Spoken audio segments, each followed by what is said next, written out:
Hey guys. Tonight, we step into a world you probably wouldn't survive without your wits 9 million years ago, where the grass rustles with unseen stalkers, and every shadow could be a predator waiting to make its move. You trudge carefully through the uneven savanna, the dirt soft beneath your feet, and notice how even the scent of a nearby termite mound tells you a story. Moisture, life, or lurking danger. You probably won't survive this, at least.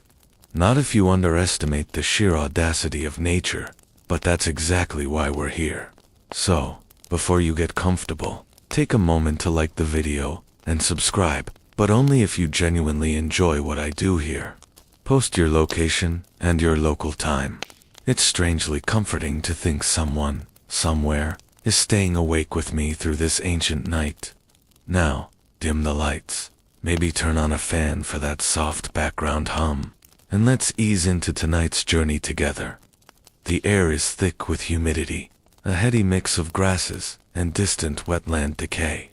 You press forward, mindful of every sound, a twig snapping underfoot, the subtle rustle of leaves as a small mammal darts away, the occasional far-off roar that makes your pulse quicken. Historians still argue whether our earliest human ancestors actively tracked predators or simply responded with instinct. But tonight, you feel that tension in your muscles as if you could sense a lion's gaze before it appears. You brush your hands over a rough patch of bark, feeling the grooves that are as old as the landscape itself, and remind yourself that early humans were learning to read every texture, every sound, every flicker of movement. Your eyes catch a flicker at the periphery, a flash of tawny fur melting into the grass. You freeze, not out of fear alone, but because movement could be fatal.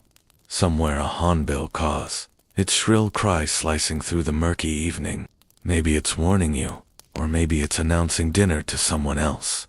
And yet, there's a strange comfort in the rhythm of it all, the way the wind moves across the savanna, the distant splash of water, the subtle scent of dry dung that doubles as an accidental predator repellent. Even 9 million years ago, humans were beginning to discover that smell, sound, and shadow could be tools as much as threats. Night drapes itself like a velvet curtain, softening edges and hiding detail. You crouch near a termite mound for a moment, listening, noting the quiet hierarchy of nocturnal life. Insects busy in the undergrowth, rodents scuttling, and the low, almost inaudible growl of a predator in the distance.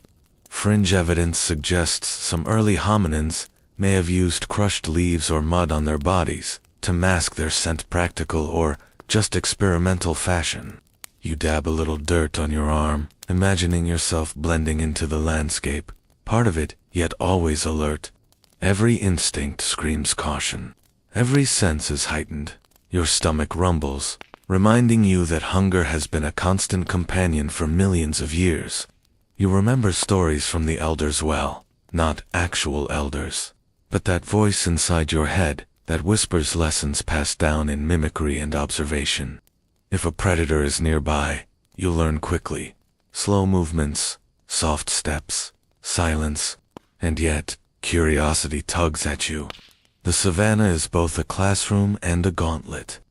You spot a small water hole in the distance, its surface reflecting the waning light of a setting sun, or perhaps the pale glow of early stars just beginning to wink awake.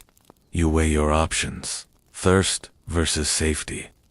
You step lightly, testing the ground, remembering that wet soil can mask prints, but can also be slippery, a minor detail with major consequences. You hear a rustle behind a clump of tall grass. Maybe a predator, maybe nothing. Your pulse quickens, and you breathe slowly, deliberately, reminding yourself that panicking only makes you easier to detect. Historians still argue whether early humans relied more on flight or cunning to survive predator encounters. But you realize both are necessary tonight. You crouch lower, imagining yourself part of the terrain, blending with every tuft of grass, every fallen branch. The savanna becomes a patchwork of shadows and shapes, and your mind learns to map it like a living puzzle. A sudden chirp startles you, tinny insect-like, but it echoes loudly in the quiet of impending night. You chuckle softly, imagining how your ancestors might have thought it a warning or an omen. Fringe studies suggest some early humans may have mimicked these small calls to communicate subtly across distances, though whether that's accurate or just hopeful speculation is still debated. You decide it wouldn't hurt to try, making a soft, bird-like whistle and listening for echoes. Nothing answers. You smile inwardly. Silence is sometimes the best answer anyway. The first stars begin to pierce the dimming sky. You pause, letting your eyes adjust, scanning the horizon for motion. Every tiny movement is magnified, every shadow a potential threat. Your fingers graze the bark of a nearby tree, thinking about future humans who would eventually carve tools, symbols, and stories into surfaces like this. Right now, your tools are your senses, your instincts, and the fragile barrier of knowledge you've cobbled together from observation. You remind yourself that memory, not just muscle, often makes the difference between life and death. Suddenly, a low growl rumbles from the underbrush to your left. You freeze, heartbeat hammering, sweat prickling your skin. You shift slightly, testing the wind direction, noting the scent carried on it: damp earth, crushed leaves, a hint of fur. You imagine a predator just beyond sight, a big cat, perhaps, or a pack moving through the darkness.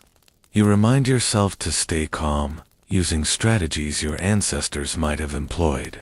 You crouch low, making yourself small, almost invisible.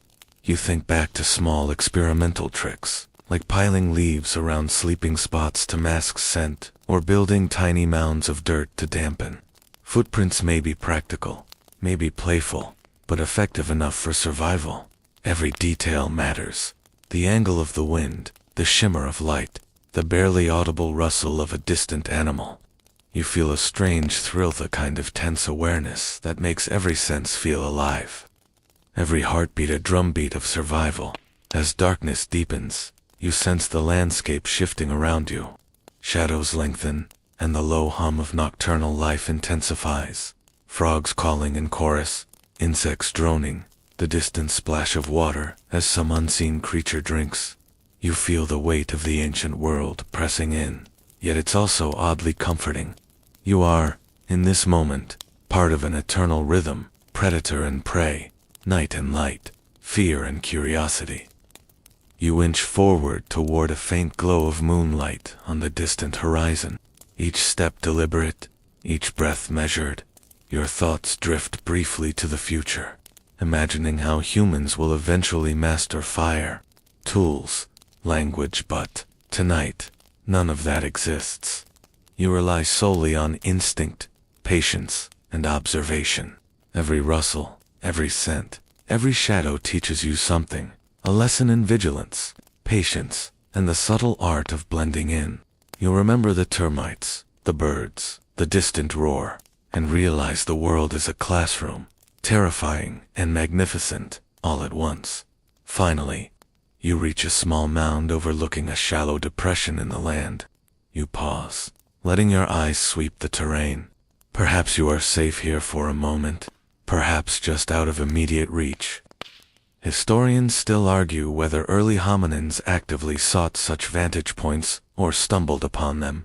But tonight, you claim it as your own little observation post. You crouch low, brushing dirt over your hands and knees, taking one last slow breath before night fully claims the savanna. The interplay of fear, awareness, and quiet awe leaves you alert, yet oddly at peace. A balance humans have sought ever since. You rise with the faint light of dawn brushing the horizon, the world still trembling with the memory of night predators. The savanna stretches endlessly, a sea of golden grasses swaying with every whisper of wind. You trudge forward, each step deliberate, every sense on alert. Big cats, lions, leopards, and their ancient cousins still roam this territory, masters of stealth and power. Their presence is felt in the tension in the air, in the way birds suddenly erupt from the grass in a flurry of wings. You probably wouldn't survive a direct encounter, But that's part of the lesson. Survival is about patience, observation, and clever timing. Historians still argue whether early hominins primarily avoided predators by fleeing or by clever hiding. But your instincts suggest a combination. You pause near a small acacia, its twisted branches offering partial cover and a vantage point over the open grass. The wind carries a scent, a mixture of musk, wet earth, and distant rotting prey, and you freeze, letting your eyes sweep for movement. Somewhere, a lioness prowls, her movements deliberate, calculating. You inhale slowly, counting the rhythm of your own heartbeat, reminding yourself that predators respond to motion and sound more than anything else. You crouch low, scanning the horizon. Every detail matters. The rustle of leaves, the glint of sunlight on distant eyes, the subtle ripple in a water. Fringe evidence suggests that some early humans may have mimicked predator calls to confuse or deter them, an audacious tactic that seems almost comical, but could save a life. You mimic a low grunt, soft and cautious, listening for echoes. A distant rustle answers you, and you freeze again. Whether this is an animal investigating, or simply the wind, you'll never know. And perhaps that uncertainty keeps you alive. The grass whispers around your ankles as you edge toward a shallow depression in the terrain. Predators often use these low areas to stalk unseen prey, so you move carefully, avoiding broken twigs and stepping on soft dirt that won't give away your passage. You notice a small trail of footprints, some mammalian, some perhaps from other humans in your extended group. You trace them mentally, piecing together who might have passed this way, what dangers could follow, and whether you can safely continue along this path. A rustle to your left makes your blood run cold. Hyenas, you think, those smaller than lions. They hunt in packs, coordinated and relentless. You remember seeing a den not far off, the telltale signs of scratched earth and tufts of fur snagged on branches. Hyena's laughter may seem amusing from a distance, but close enough. It's a warning, a chilling chorus that signals death. If you're careless, you press yourself against a slight rise, flattening your body, and let the wind carry your scent away from the open area. Every predator encounter demands both humility and strategy. You glance upward at a nearby copia cluster of rocky outcrops, rising from the plain. Ancient ancestors often sought these natural fortresses to observe predators and potential prey alike. You climb partway, testing your grip on jagged stones, muscles protesting slightly, but your focus unwavering. From this vantage, you can spot movement across a broad sweep of grassland, each flicker or shadow catalogued by your sharp eyes. Historians still argue whether early hominins routinely used elevation for surveillance or only but you're sure this strategy saves lives tonight. A bird of prey suddenly circles overhead, talons extended, and eyes sharp, likely hunting rodents or small mammals. You watch it, aware that this silent observer could spot you if you move carelessly. Fringe studies suggest early humans may have learned to interpret raptor behavior as a warning sign of predators below, a sort of natural radar system. You tuck yourself closer to the rocks, letting the bird's shadow pass, and remind yourself that in this world, even creatures not directly hunting you can influence your choices. Your stomach growls again, a reminder that energy is vital. You spot a cluster of edible roots nearby, partially buried and seemingly safe to harvest. Reaching for them, you take care not to disturb the surrounding vegetation too loudly.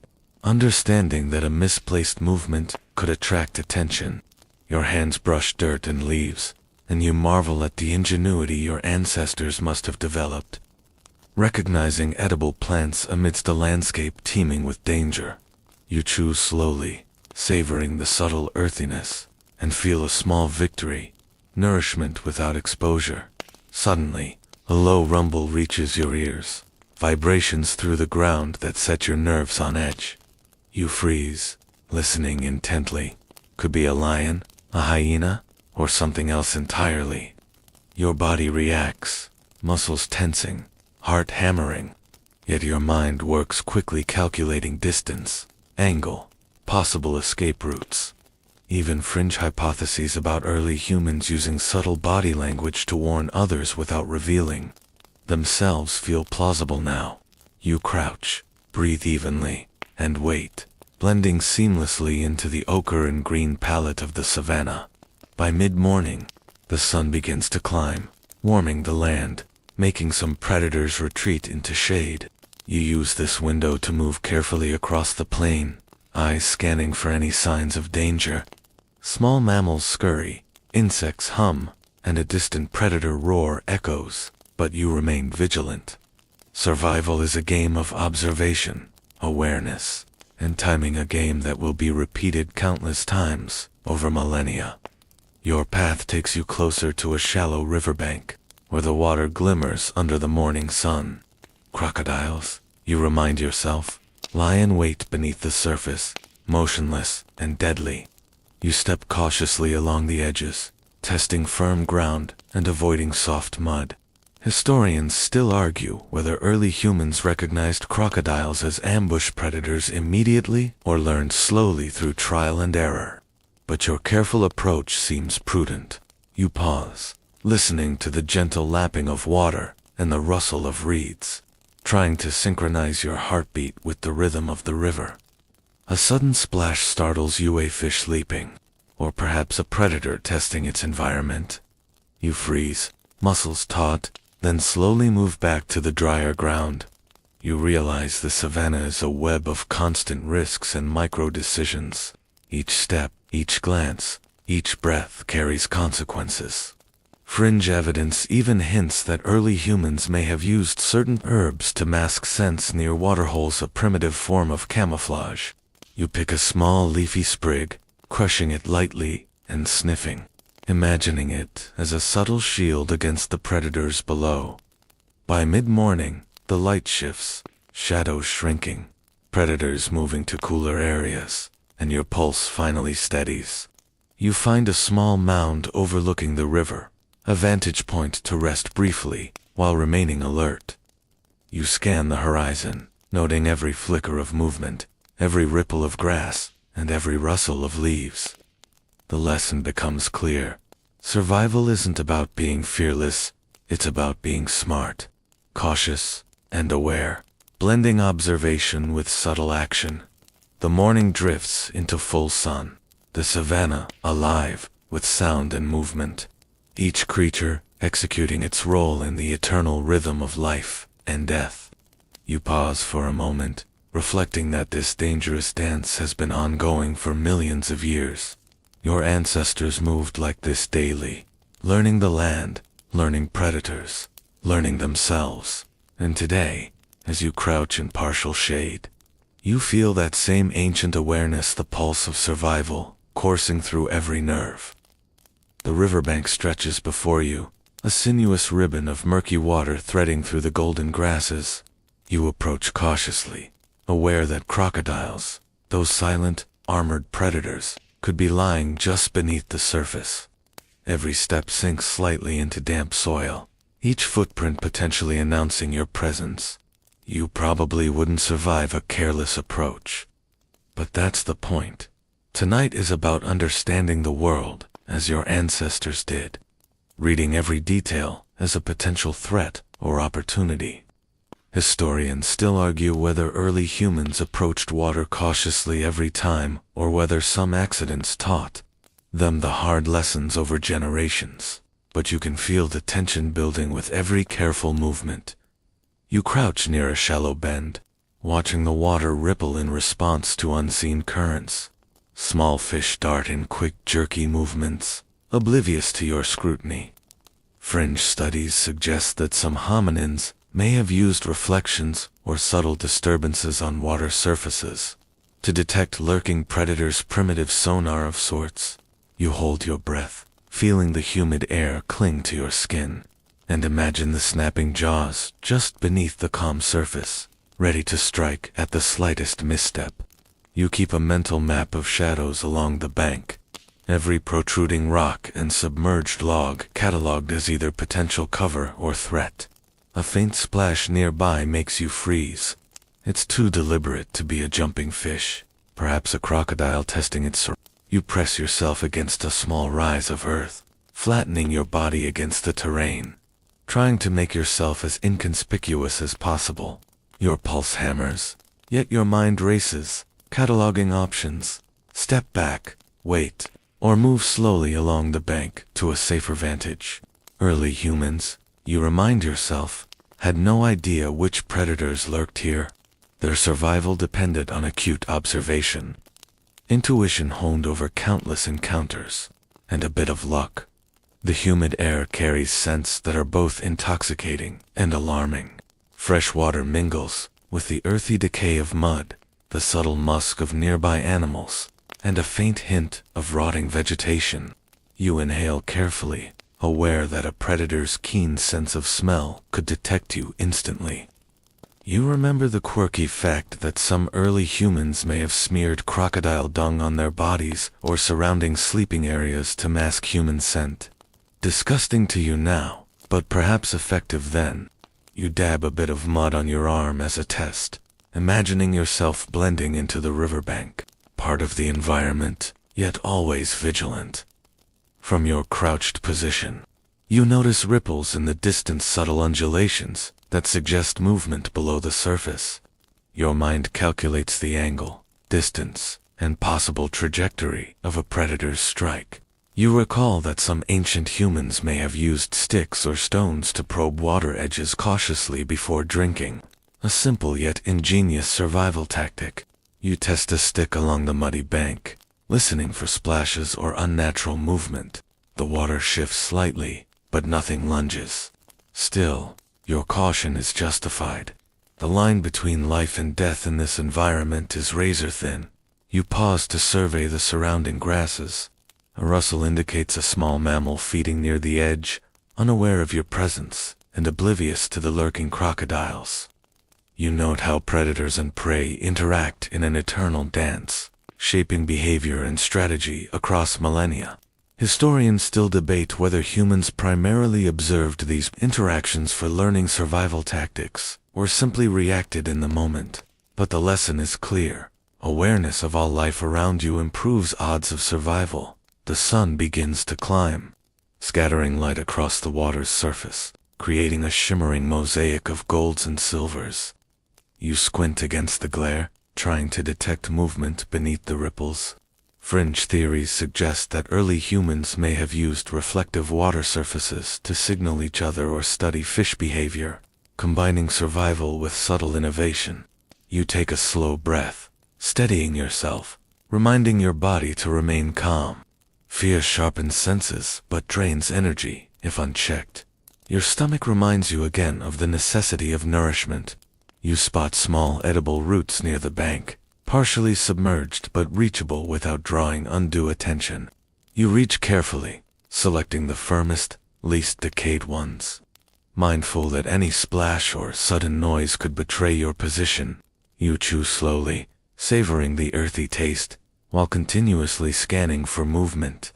Survival is a constant negotiation of risk, and reward food is essential, but the timing and method of obtaining it can mean the difference between life and death. Suddenly, a shadow glides beneath the water near your feet, broad and ominous. Your heart skips, but training your gaze carefully, you determine it's likely a crocodile, its body barely moving but powerfully poised. You remember that these ancient predators were capable of remarkable bursts of speed despite their sluggish appearance. And a careless step could mean instant doom. You inch backward, placing each foot deliberately, feeling the soil compress beneath your weight, using your hands for balance and control. You pause on a slightly elevated bank, catching your breath. The water now appears calm, deceptive in its serenity. A gentle breeze carries the scent of riverine plants and damp earth, momentarily masking your own scent. You remind yourself that early humans likely used wind directions strategically, approaching water only when the breeze carried their presence away from predators. You imagine a tiny group of ancestors, crouched like you, whispering, watching, learning, and slowly understanding how to coexist with these formidable creatures. A heron lifts off from the opposite bank, wings slicing through the air, scattering small fish. Its shadow stretches across the water, and for a moment, you feel the delicate tension of life and death in motion. Even creatures not directly hunting you influence the landscape of survival. Fringe evidence even hints at early humans interpreting animal behavior. Birds, mammals, and reptiles alike anticipate danger, a kind of natural warning system. You nod to yourself, internalizing the lesson. Every movement, no matter how small, carries information. The sun climbs higher, and the riverbank begins to warm. Crocodiles retreat to shaded depths, and your pulse slows slightly. You take a careful sip of water from a shallow depression, using a leaf to filter sediment, and taste the cool, life-giving liquid. Survival is never passive. It requires constant attention, deliberate action, and an intimate understanding of the environment. Historians still debate exactly how early humans balanced the need for hydration with predator risk, but your cautious approach seems prudent. You scan the horizon once more. Across the river, tall grasses bend under a gentle wind, concealing movement and hinting at hidden dangers. You make a mental map of possible escape routes, cover points, and vantage positions. Every detail matters. The shimmer of sunlight on water, the dark shape of a log, the subtle break in a grass tuft. You take a slow breath, feeling the tension ebb slightly, but never fully relaxing. Awareness is the currency of survival, and you spend it wisely. Finally, you rise fully, brushing dirt from your knees, and begin to step along the riverbank with quiet, measured movements. You move from shadow to shadow, using small mounds and clumps of reeds for cover. Every step is deliberate, every glance calculated. The river, once a looming threat, becomes a source of knowledge and careful sustenance. You remind yourself that 9 million years ago, life balanced on these subtle skills, and understanding the environment, both predator and prey, was essential by late morning. The waterway stretches behind you, and you feel a cautious sense of accomplishment. Each decision, each careful observation, each small act of patience has contributed to your survival. Even though threats remain, you have navigated the riverbank without incident, and the lessons linger. Patience, observation, intuition, and subtle strategy.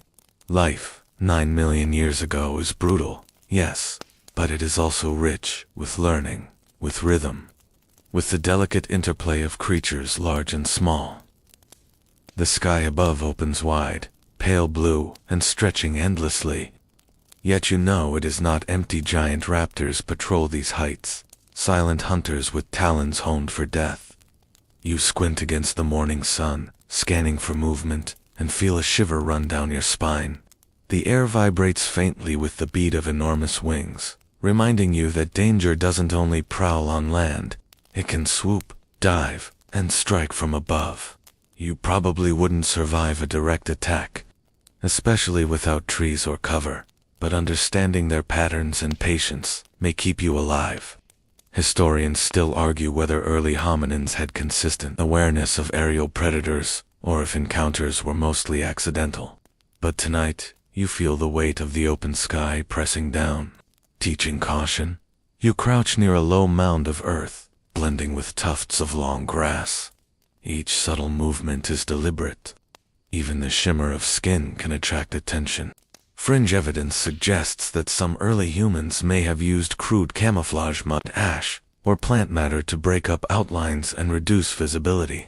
You smear a little dirt on your hands, testing the texture and visual effect, imagining that tiny camouflage might save a life in a world where vision and reaction time could mean survival or death. From this position, you can see the sprawling savanna below, a golden sea punctuated by acacia and baobab, shadows moving subtly as the wind bends the tall grasses. A shadow flashes against the horizon, a raptor, adjusting its course, perhaps drawn by the movements of small mammals below. You hold your breath, heart ticking steadily, calculating its trajectory. Predators of the sky are swift, yet predictable, if observed carefully. Early humans likely developed instinctual reactions to shadow and motion, although historians still debate exactly how deliberate these adaptations were. You shift slightly to avoid the wind carrying your scent upward. Air currents here are as critical as any predator's sight. Misjudging them could spell disaster. The scent of wet soil, crushed leaves, and faint animal musk mixes in a heady swirl. You notice a small mammal scuttling in the grass below, completely unaware of both you and the aerial hunter overhead. Life and death intertwine in this delicate balance, and every creature follows its own rhythm. Unaware of your own delicate thread in the web of survival, the raptor circles again. Higher this time, talons tucked, eyes piercing. You watch it, noting subtle shifts in wing angle and shadow patterns on the grass below. Fringe studies speculate that early humans may have learned to read these cues, anticipating hunting strikes not only from birds, but from other predators that reacted to raptor presence. You shift slightly, letting your body mold into the mound, thinking of ancient ancestors doing the same, crouched, observant, alive, with attention to detail. The sun rises higher, scattering light and creating dazzling reflections on small pools of water nearby. You note the angle, aware that these gleams can betray movement or location to sharp-eyed hunters. You inch forward toward a safer vantage behind a clump of dense brush, careful to keep shadows between you and the open sky. Survival is less about confrontation here and more about subtlety, patience, and knowledge of environmental cues. Historians still debate whether these cues were universally understood or learned individually through trial, error, and observation. A sudden, piercing screech slices through the morning air. You freeze, muscles taut, as the raptor dives not at you, but at a small mammal below, talons outstretched and precision perfect. The landscape explodes into movement, rodents darting, birds taking flight, the grasses rippling with panic. You inhale slowly, reminding yourself that observation is the safest weapon here. Fear is necessary, but control of fear is survival. Fringe theories even suggest that some early humans may have mimicked raptor alarm calls to warn others or to startle prey, though whether this was practical or playful is still debated. You pause for a moment, letting your eyes trace the flight path, noting angles, timing, and distance. Even in this single encounter, countless lessons are embedded: flight patterns, shadow behavior, reaction timing, and subtle environmental clues. You feel a strange thrill watching life and death play out above you, a quiet awe that doesn't diminish the fear, but enriches your understanding. Movement along the ground catches your line of footprints leading through the grass, perhaps from other humans or animals. You follow them carefully, mapping paths in your mind, noting intersections with likely raptor hunting zones. Awareness of both predators above and below becomes a delicate balance, a chessboard of survival where each decision influences outcomes. You crouch behind another mound, practicing patience, testing sight lines, and imagining how ancestors may have silently shared knowledge of these subtle patterns. As morning advances, the raptors retreat to shaded trees or distant cliffs, their patrols less frequent in the warmer, brighter hours. You use this window to shift to a slightly lower elevation, staying out of open sunlight and potential sight lines. You find comfort in the rhythm of observation and cautious movement. Historians still argue whether early humans systematically chose shaded movement during peak predator hours, or if behavior was more opportunistic, but experience teaches you prudence. A gentle breeze rustles the tall grasses, masking small sounds and carrying distant scents. You breathe slowly, feeling the tension ebb slightly while remaining alert.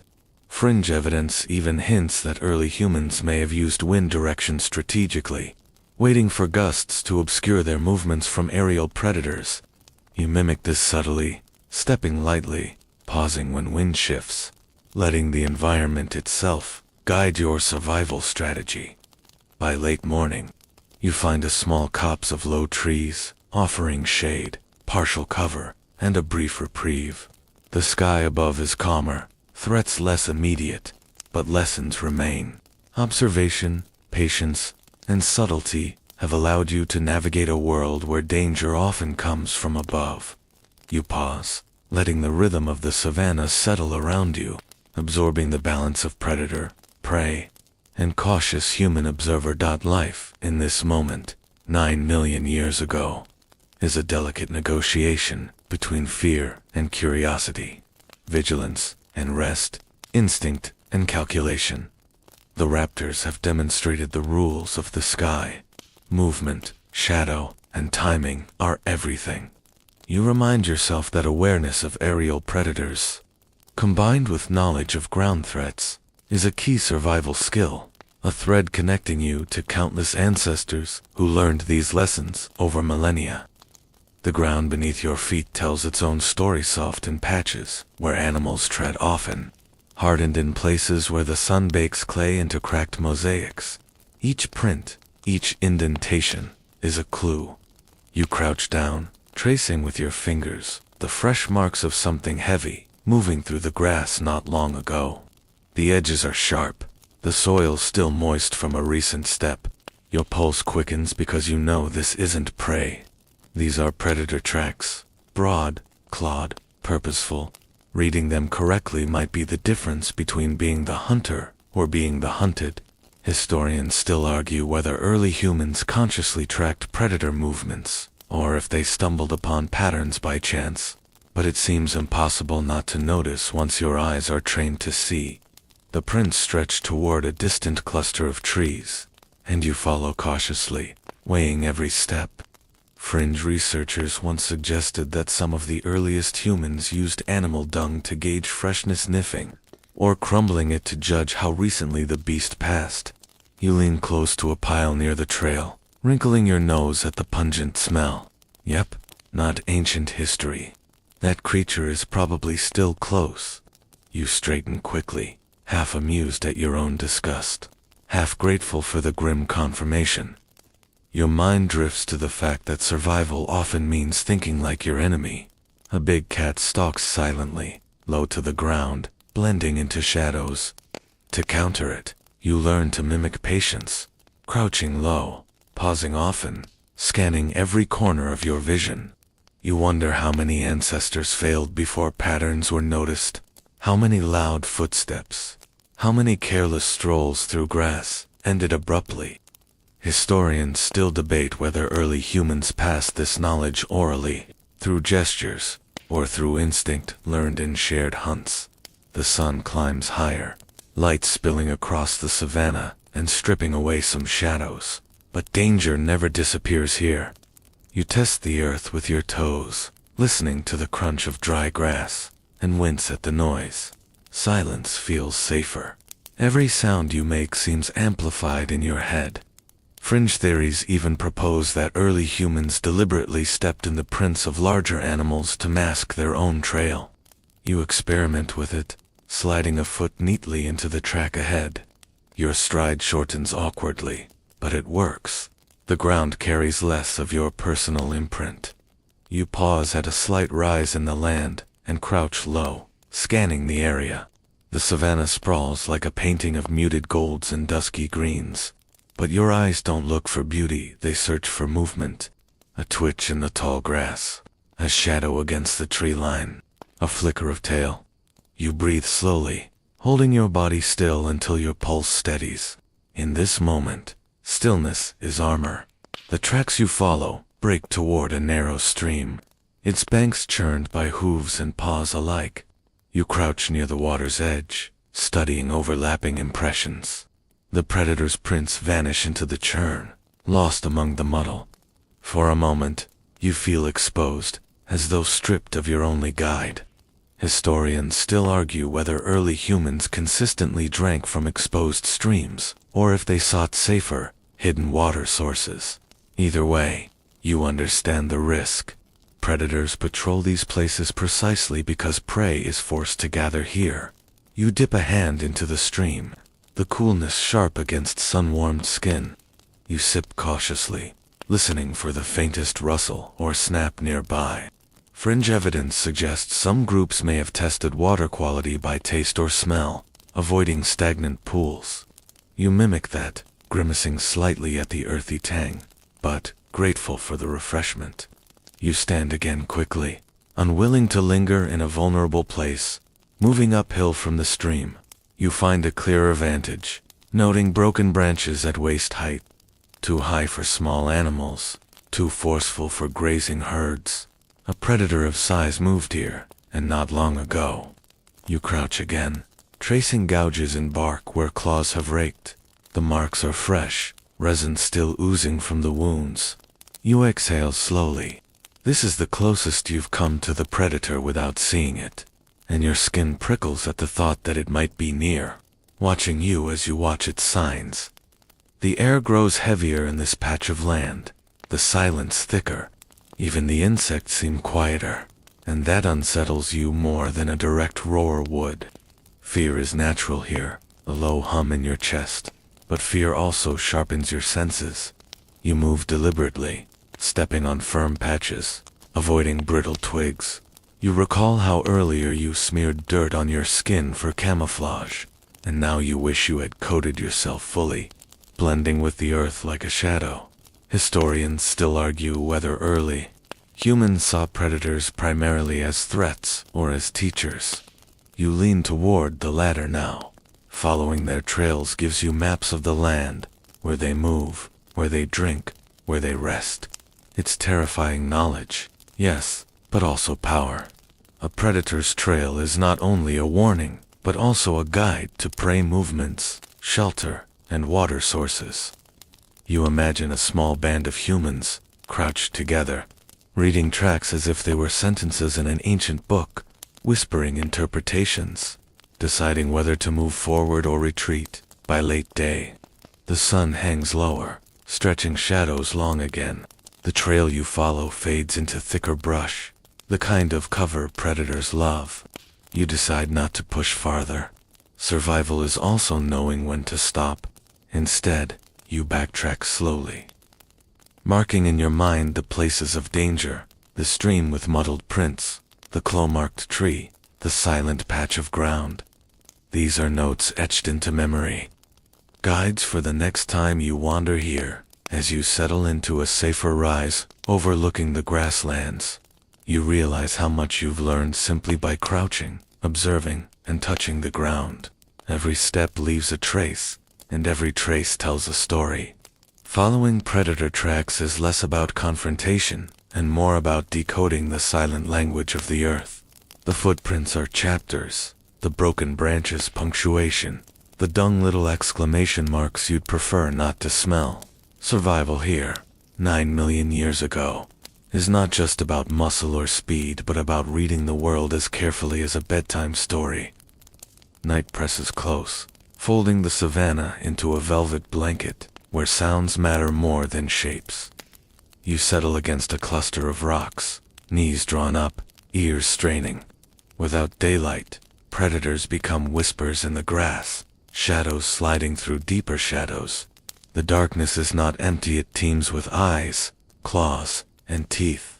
You probably wouldn't survive if you wandered too far now, but staying alert, grounded, and still offers a fragile thread of safety. Historians still argue whether early humans feared the dark instinctively, or whether that fear was honed by repeated encounters. But tonight it feels carved into your very bones. The first sound comes from your left, a low, rhythmic growl. Not close, but steady, like a drumbeat rolling through the night. You freeze, your breath caught halfway in your throat. Fringe researchers speculate that some early humans slept in shifts precisely to monitor such sounds, developing a kind of community alarm system. You tilt your head, straining, and feel grateful that you're not truly alone, even if in this narration, it's just you and the whisper of my voice. Owls hoot somewhere in the branches overhead, their calls measured and eerie. You can almost sense their sharp gaze sweeping the ground, scanning for smaller creatures. They are not a threat to you, but their presence is still a signal. Small prey moves nervously when owls hunt, which in turn means larger predators may be drawn by that ripple of motion. The savanna at night is a chain reaction of sound, each note echoing into the next. Historians still debate whether early humans could distinguish predator growls from harmless nighttime sounds with real accuracy. But practice would have sharpened those ears quickly. You hear rustling ahead, a scatter of pebbles disturbed, a shuffle of weight across dry earth. Your heart thuds in your chest, loud enough you're sure something will hear it. You hold your breath, crouching lower, eyes wide, though they catch only shifting patterns of darkness. The sound fades, replaced by the high-pitched chirps of insects and the soft click of beetles tapping against stone. Relief trickles in, mixed with a smile at your own racing imagination. Fear turns bushes into lions and crickets into monsters if you let it. To cope, you rely on rhythm. You hum lightly, a soundless vibration in your chest, reminding yourself that you are part of this living orchestra, not merely its audience. Fringe tidbit. Some researchers believe early humans used humming or soft singing at night as a comfort mechanism, even as a way to mask small noises from predators. You test the idea, your chest buzzing faintly, and oddly enough, it does help, like tucking yourself under an invisible blanket of sound. Then comes a sharp bark-like call in the distance: hyena. Your shoulders tense immediately. Hyenas are opportunists, clever scavengers, and determined hunters when hungry enough. Their laughter-like calls slice through the night, sometimes mistaken for eerie ghosts by those who don't know better. Historians still argue whether early humans lost more prey to hyena scavenging, or if they themselves scavenged behind hyenas, waiting until the predators left scraps. Either way, hearing them nearby is a reminder of the tightrope you walk between danger and opportunity. The wind shifts suddenly, carrying scents across your face: musk, damp fur, something coppery, maybe blood. Your nose wrinkles, but you lean into it, testing your sensitivity. Even faint clues tell you who else shares this patch of night. Fringe researchers once suggested that humans' relatively weak sense of smell was supplemented by listening and watching. But when it counts, your nose is surprisingly helpful. You exhale slowly, letting the scent guide your awareness toward the direction predators may be lurking. The stars overhead shine brilliantly. Without modern light pollution, they are companions, glimmering eyes that never close. And you imagine early humans mapping constellations, not just for navigation, but for reassurance. The sky is too vast to feel completely safe, but it gives perspective. You are one small creature in a world that hums endlessly. Historians still debate whether early sky watching was practical or spiritual. But either way, the twinkle of stars gives you courage tonight. A sudden crack, a branch snapping. You whip your head toward the sound, muscles stiff. Something large moved there, no mistaking it this time. You crouch deeper, pressing yourself into the rocks, praying your silhouette breaks into shadows. Silence follows, long and unnerving. You imagine glowing eyes studying you from the brush, waiting. Minutes drag like hours until, finally, a rustle retreats into the distance. You release the breath you've been holding, realizing your chest aches from keeping still. Coping with night predators isn't just about defense. It's about pacing yourself. You shift your weight carefully, easing sore muscles, rolling your shoulders. Fatigue is as dangerous as claws. If you doze at the wrong moment, you become easy prey. Fringe tidbit. There's evidence that early humans may have chosen sleeping sites with natural sound amplifiers, rock formations, or hollow logs that made noises louder if disturbed. You glance at your own rocky nook and feel smugly reassured, as if you've chosen wisely. The night deepens, insect choruses growing louder, masking smaller sounds. You learn to sort them, the brain filtering background from threat. Each noise tests your judgment. Is that rustle a lizard, or the brush of a predator's paw? Is that thump a falling branch, or a body crouching low. Fear keeps you sharp, but practice teaches nuance.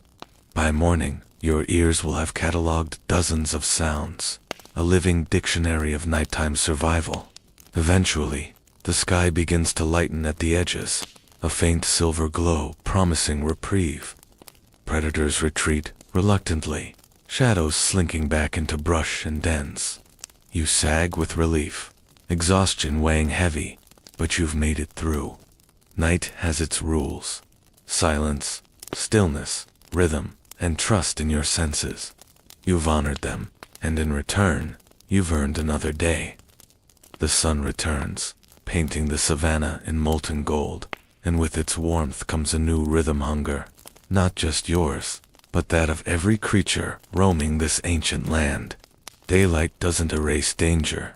It simply changes the cast of characters.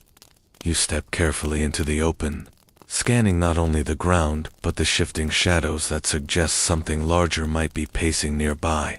Hunger sharpens your awareness, but it also tempts you to risk more than you should.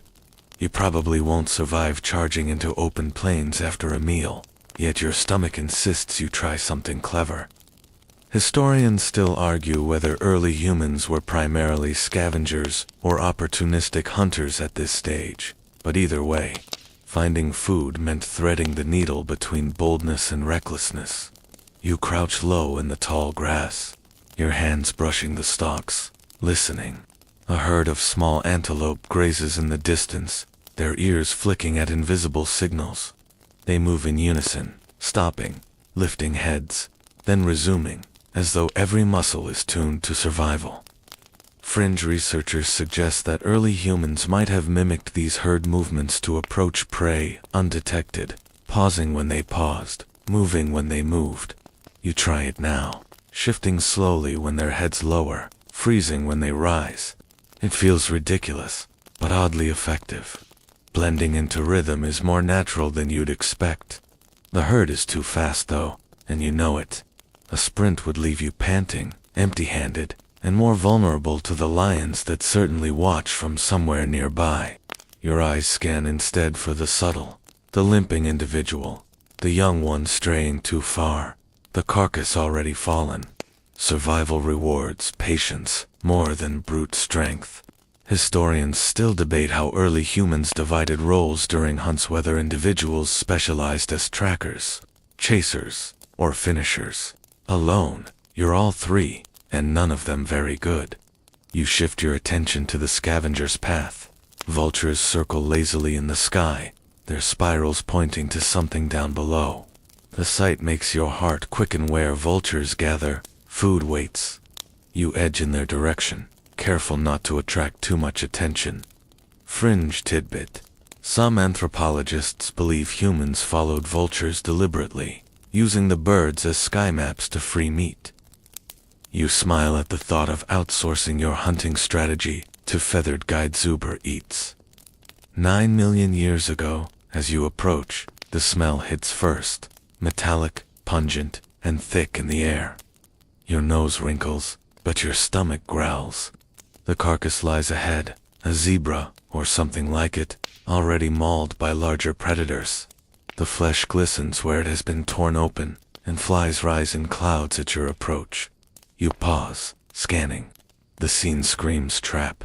Predators often leave kills unfinished, circling back when scavengers arrive. You crouch lower, ears straining, eyes darting to every rustle. Historians still argue whether early humans dared to steal from lions, or simply waited until predators abandoned their meals. Judging by your quickening pulse, both strategies seem equally terrifying.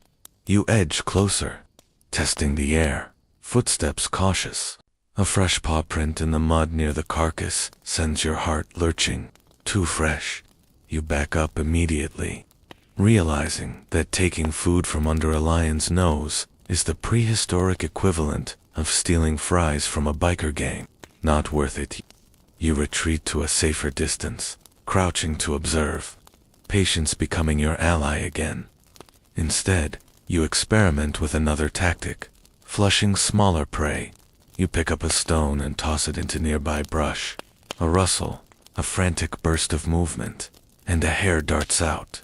You lunge, nearly tripping over your own feet, and miss by a hair's breadth. Your chest heaves as the hare disappears. The frustration is sharp, but you laugh softly at yourself, realizing how absurd you must look. Historians still debate whether stone throwing was used more as hunting or defense, but your near miss proves at least that the idea had merit. Thirst edges into hunger, and you decide to check water again. The stream glitters under the sun, promising relief but also drawing life. You sip cautiously, listening to the grass crackle nearby. A small lizard darts across a rock, its tiny claws scratching. Fringe evidence suggests early humans sometimes trapped reptiles or insects as emergency food, and you eye the lizard hungrily, but it vanishes too fast, leaving only ripples of sound behind. You sigh, shoulders slumping, reminded that in this world, nothing comes easy. The afternoon heat thickens, pressing down like a heavy blanket. Prey animals huddle in shade, predators rest, and you too feel drained. Hunger gnaws at you, but patience whispers louder. You retreat to a shaded cluster of trees, watching ants dismantle a fallen beetle with surgical precision. Their teamwork feels like mockery, one human alone, struggling to catch a hare, while ants feast like kings. Still, you take the lesson: persistence, cooperation, timing. Historians still argue whether early humans cooperated more in hunting or scavenging, but your solo attempt proves cooperation would have been the smarter path. As evening approaches, the air cools, and prey stirs again. You scan the horizon, deciding to settle for plants this time. Roots dug from soft soil, berries plucked cautiously. The flavors are earthy, bitter, but filling enough to take the edge off your hunger. Fringe tidbit: some researchers believe early humans chewed certain plants not for calories, but for medicinal relief, soothing stomachs or warding off parasites. You chew slowly, half imagining yourself a prehistoric pharmacist, half wishing for fries. Hunger never fully leaves in this world, but neither does resilience. Each failed hunt, each cautious sip, each bitter root adds to your knowledge. Food isn't just fuel here. It's the pulse of survival, the lesson that patience, observation, and humility feed you as surely as meat or berries.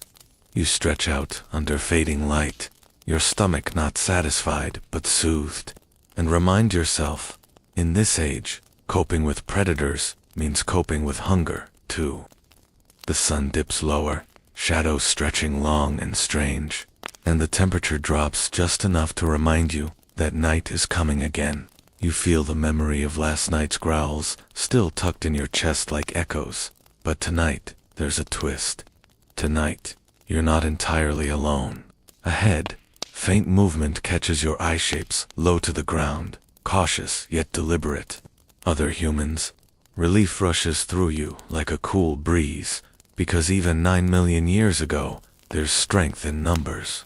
Historians still argue whether groups at this time were as cohesive as later tribes, or if they were loose clusters that formed and broke apart frequently. Either way, your odds of survival just improved. You approach carefully, not wanting to startle them, raising your hands in what you hope is a universal sign of peace. They pause, studying you with sharp, suspicious eyes. Then, slowly, one gestures you closer. You ease into their circle, the smell of smoke and the sight of faint embers telling you that you found something precious: fire. Fringe tidbit: while evidence of controlled fire stretches much later than 9 million years, some researchers suggest early humans may have stumbled upon naturally burning embers and guarded them jealously, carrying smoldering sticks rather than creating flame themselves. The glow before you feels like borrowed magic. You sink down among them, your body grateful for both the warmth and the sense of shared watchfulness. Each person seems tuned to a different sense, one scanning the horizon, one listening for faint rustles, one poking at the embers to keep them alive. It feels like an orchestra of survival, every role crucial. Historians still debate whether such roles were consciously assigned or if they emerged naturally. Watching them now, it feels organic, the way water naturally fills the lowest ground. As the night deepens, sounds drift in from the darkness. Hyenas again, their cackling laughter rising and falling. But this time, the fear is tempered by the presence of others. One of your companions mimics the call, answering back with uncanny precision. The group chuckles softly. Fringe researchers speculate that humans sometimes mimicked predator calls, either as practice, as warnings, or perhaps as a way to confuse rivals, whether practical or playful. It's strangely comforting, turning terror into a joke you can share. You notice food being passed around, a half-gnawed root, a strip of something that looks suspiciously like dried meat. You chew gratefully when offered, savoring not just the taste, but the gesture itself. Sharing feels like armor, a shield against both hunger and fear. Historians still argue whether food sharing began as strategy, obligation, or empathy, but sitting here, you realize it hardly matters, the outcome is the same. Bonds tighten, and survival chances rise. The fire crackles louder, sparks leaping into the night sky, a miniature starfield competing with the real one above. You tilt your head back, letting your gaze drift upward. The group follows, pointing at constellations traced by instinct more than astronomy. Fringe tidbit: some researchers believe storytelling around the fire began not as myth, but as memory sharing, where water was found, where predators lingered, or which plants cured stomach aches. Yet even practical stories take on a rhythm that feels like myth when told under stars. Suddenly, a low roar rumbles from the darkness, and everyone stiffens. A lion? Close. The group's reaction is swift, practiced. Some stand, brandishing branches tipped with glowing embers, waving them toward the sound.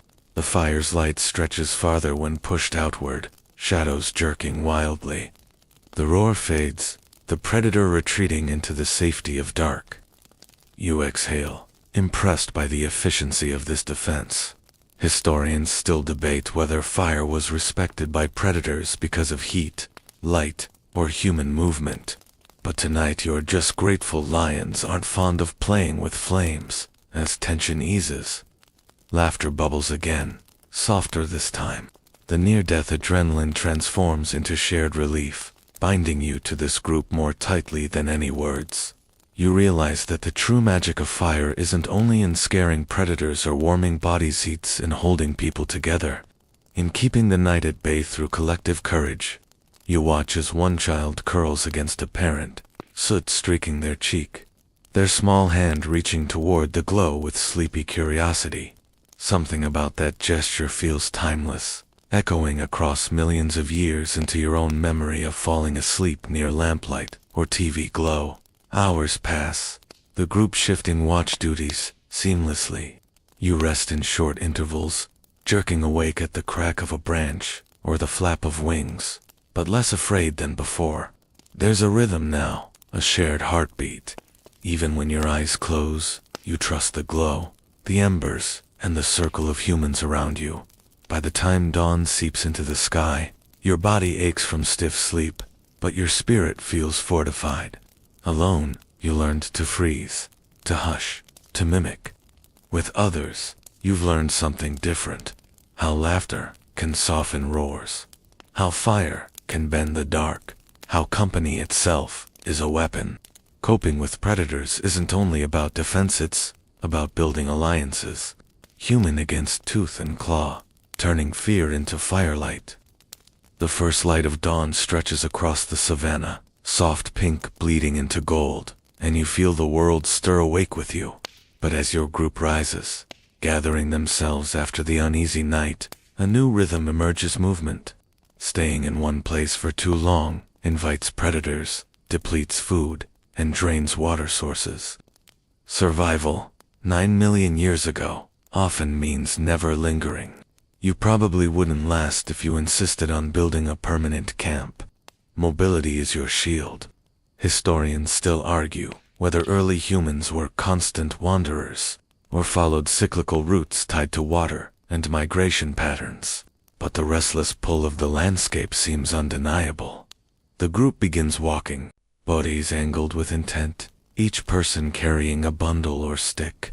You join, falling into the rhythm of bare feet pressing dirt, crunching through grass, splashing across shallow rivulets. The sound is steady, a kind of prehistoric heartbeat. Step, step, breath. The land is open, dotted with acacia, and the horizon seems endless. Fringe tidbit: some anthropologists suggest that early humans developed remarkable endurance, not through speed but through persistence, walking, jogging, tracking prey until it collapsed from exhaustion. The idea of running an antelope into the ground may sound like madness to you, but to them, it was lunch. Your eyes sweep constantly for danger as you move. The group doesn't march blindly. Every few moments, someone stops, crouches, sniffs the air, or points out a distant silhouette. Movement isn't just about reaching somewhere new, it's a living map-making exercise. Every rock, tree, and water pool is memorized and mentally logged. Historians still debate whether early humans used natural landmarks, like hills or celestial cues like the sun's angle, to guide migration. Watching the group now, you realize they probably used both, weaving practical paths into an instinctive GPS. The savanna shifts subtly as you travel. Grasses grow taller, shade deepens, and you notice more bird calls than before. The group slows, cautious. Animals often sense danger before humans do, and a sudden silence in birdsong is as clear as a warning bell. You pause, scanning. Sure enough, a dark shape slinks low in the grass, far ahead a big cat, maybe a leopard.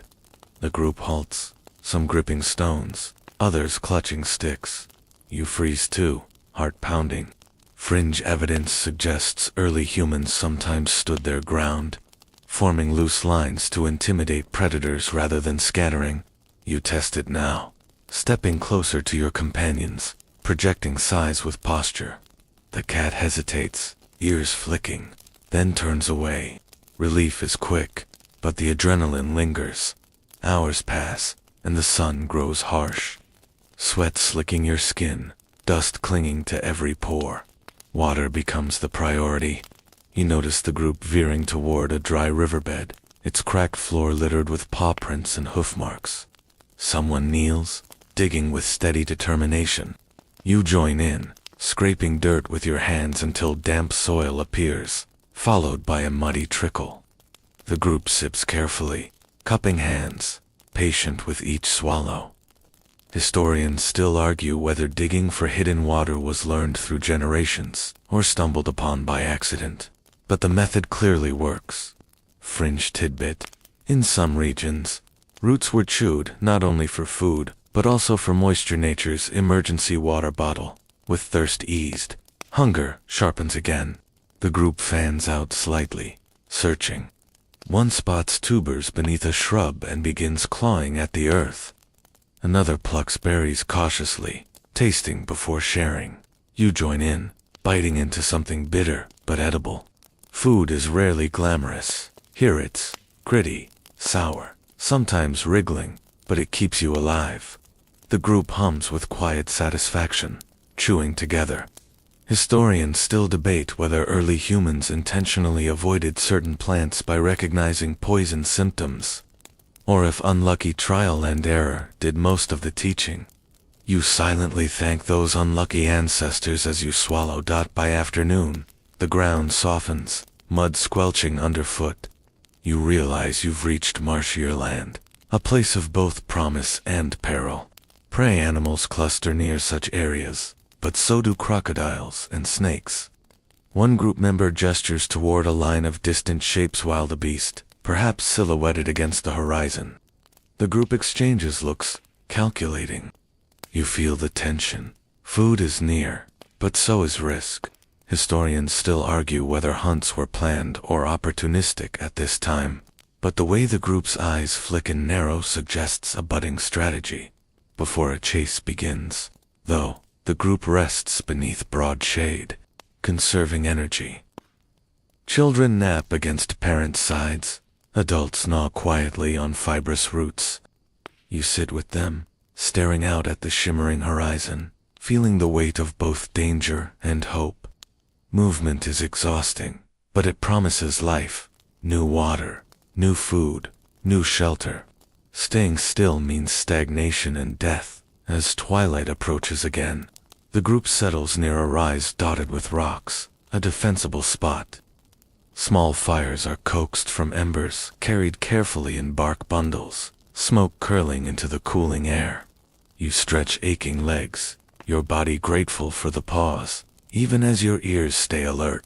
The day's march has left you drained, but also oddly alive, every sense sharpened, every decision heavy with meaning.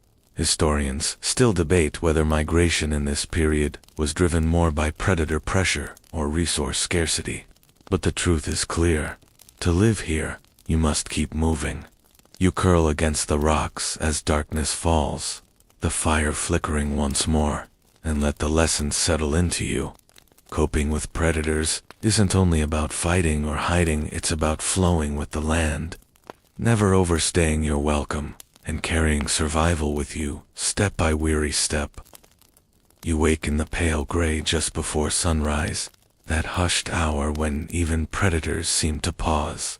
Around you, the group stretching, shaking out limbs, poking at dying embers, to tease one more lick of warmth.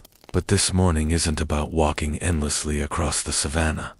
Today is about listening, because out here, survival isn't only about strength or speed, it's about paying attention. Every rustle, every shadow, every strange silence could mean life or death. You probably wouldn't survive if you tuned it all out with earbuds blasting a podcast. The first sound that catches your ear is the cough of a distant lion. Low, throaty, almost lazy, but unmistakable. Everyone freezes, heads swiveling toward the sound. Fringe tidbit. Lions' roars can travel up to 5 miles, but those short coughing grunts are there. I'm right here. Announcements. Nobody in your group needs to debate it. The cough is enough. You change direction immediately, steering away, like pedestrians dodging a sketchy alley after dark. Historians still argue whether early humans learned predator vocalizations by instinct or painstaking observation. But standing here, you feel how primal recognition must have been. Next comes the flutter of wings overhead, hornbills, startled into flight. Birds are like the gossip columnists of the savannah, always the first to spill the tea. When they suddenly burst away, you look down at the grass and spot tracks fresh, broad, heavy. Elephant. The group hesitates. An elephant is both blessing and threat. It's a walking reservoir of knowledge, carving pathways to hidden water holes, but it's also a towering wall of anger if you get too close. Historians still debate whether early humans shadowed elephants deliberately to find resources. The theory makes sense: follow the biggest, smartest land mammal, and it'll lead you to life. But also, you risk being trampled. High risk, high reward, like following a stock tip from your sketchy uncle. You keep moving, ears open. The grass sways in the breeze, cicadas whir, and then nothing. Silence. A vacuum where sound should be. Your group halts. Even the children sense it, clinging tighter to their parents' sides. Predators create these silences. When smaller creatures go dead quiet, you know someone with sharp teeth is nearby. And sure enough, moments later, the brush parts to reveal spotted fur. A leopard slinks across your path, golden eyes briefly locking with yours before it disappears into the undergrowth. You don't chase. You don't scream. You just wait until its shadow melts away, then move cautiously on. Historians still argue whether early humans were hunted more often by leopards or hyenas. But either way, you just survived round one of nature's hide dash and dash seek. As the morning wears on, the group gathers around a rocky outcrop. One man points at scratches etched deep into the bark of a nearby tree, marks left by claws. Leopards again, the group murmurs, noting direction and freshness. This isn't random curiosity. It's data collection. You're basically watching the first field biologists at work. Fringe tidbit. Some scientists believe humans developed symbolic thinking partly through reading animal signs, turning claw marks, tracks, and scat into a story. That's right. Prehistoric poop analysis may have paved the way for Shakespeare. Later, as the heat builds, the group finds shade and rests. One woman sharpens a stick by grinding its tip against stone. Another weaves grasses into a rough cord, fingers moving almost absent-mindedly. These tasks are small, but they're not distractions. They're adaptations. With sharper sticks, you can fend off attackers. With cordage, you can carry food or tie things together. Historians still debate when exactly tool specialization began. But sitting here, you realize it wasn't a sudden leap, it was an accumulation of tiny, useful habits. Like downloading one too many apps until your phone is basically unusable. Only with tools, it's actually a good thing. By late afternoon, the wind shifts, carrying with it the smell of carrion, metallic, unmistakable. The group slows, sniffing, debating. Should they approach? Where there's a carcass, there's food. But also competition. Lions, hyenas, vultures all might be feasting. Your group creeps closer, staying low. Through the tall grass, you spot it.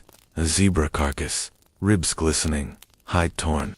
Vultures squabble noisily, wings slapping. No lions in sight. Not yet.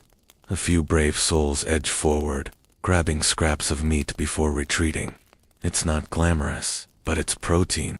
Fringe evidence shows cut marks on ancient bones, overlapping with predator tooth marks, suggesting humans often scavenged leftovers. In other words, you're basically door-dashing from lions. As the sun dips, the group circles back toward higher ground.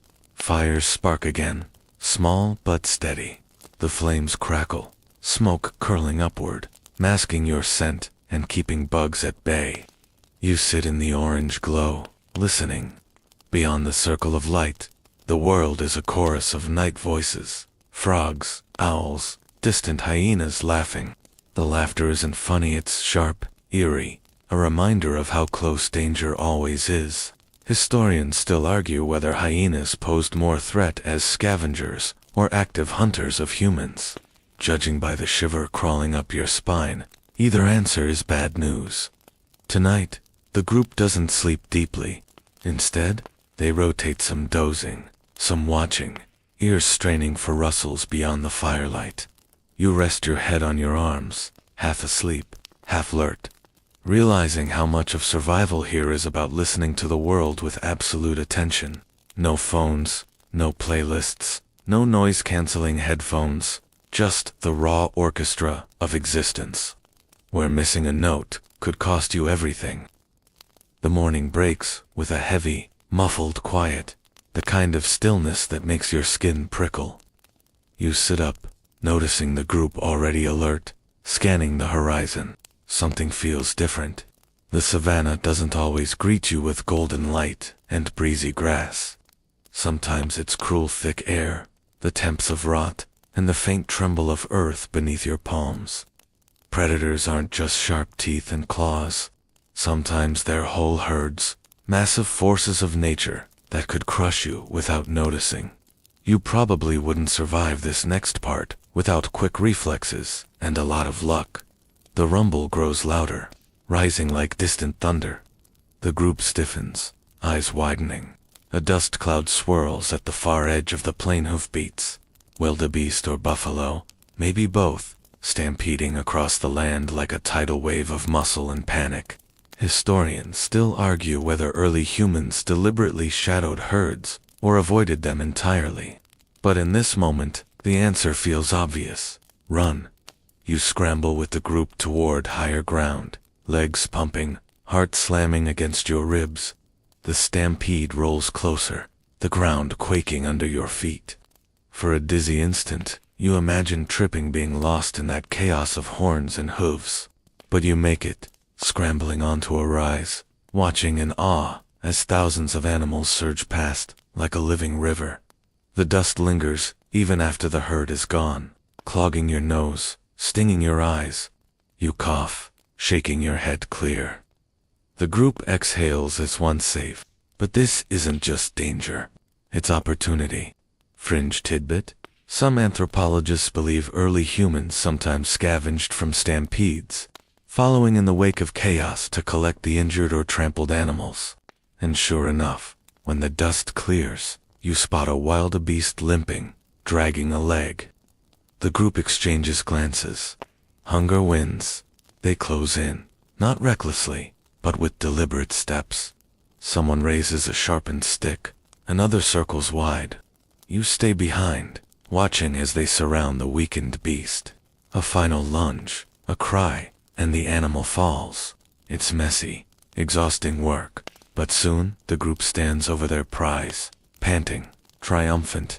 Meat means days of energy, marrow means brain food, hide means warmth. Historians still debate whether such kills were rare accidents or strategic opportunities. But either way, tonight's dinner is sorted. The butchering begins quickly. Stone tools flashing as strips of meat are cut, bones cracked for marrow. You join, chewing a piece offered to you rich, gamey, chewy. There are no spices, no plates, no napkins. Just hands, teeth, and hunger, satisfied. Fringe tidbit: some cut marks on ancient bones suggest humans sometimes gnawed on marrow before predators even left. Stealing food, that's bravery. Or recklessness. You're not sure which. As the group eats, vultures circle overhead, spiraling lower with every passing minute. And soon, laughter cuts through the dusty air. Hyenas. They've smelled the feast. The group stiffens, pulling meat into piles, hands tightening around tools. The hyenas appear, shaggy shapes with curved spines and unnerving grins, pacing just outside the circle. Their giggles rise in pitch, mocking hungry. You grip a stick, heart racing. Historians still argue whether early humans regularly defended kills against hyenas, or usually abandoned them. Tonight, though, the group refuses to surrender. They shout, bang stones together, wave flaming branches. The hyenas hesitate, yellow eyes flashing, then slink back into the grass with angry yips. Victory for now. The rest of the day is spent preserving what you can.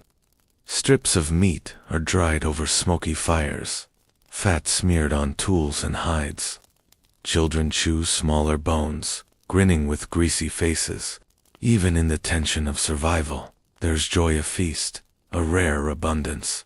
You lick your fingers, trying not to think about the hyenas, waiting just beyond sight, hoping for scraps.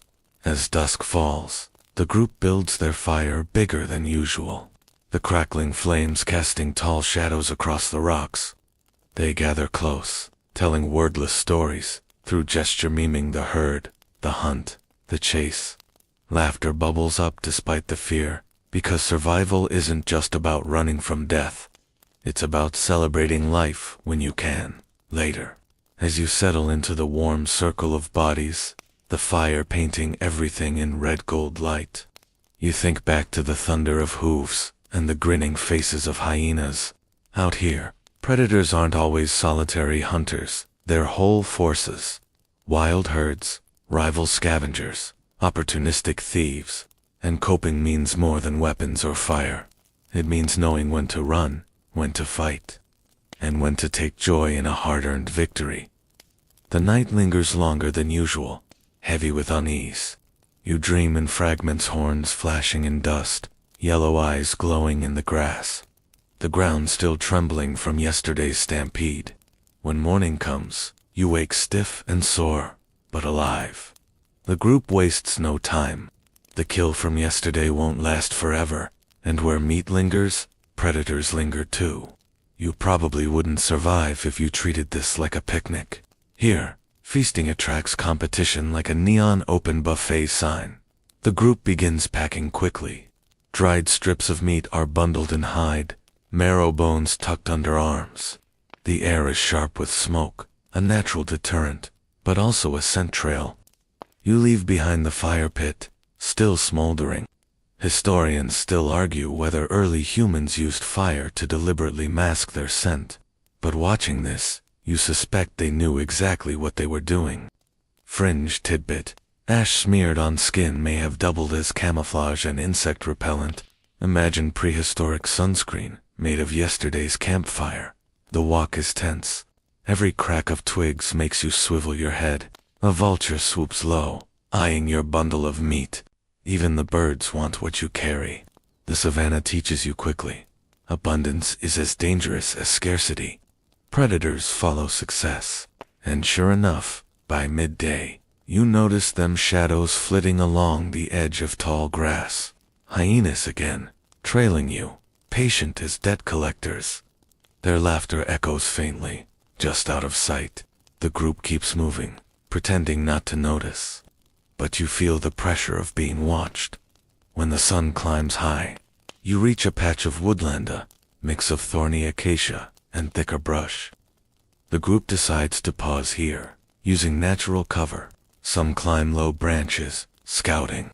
Others set meat drying again, turning potential spoilage into preservation.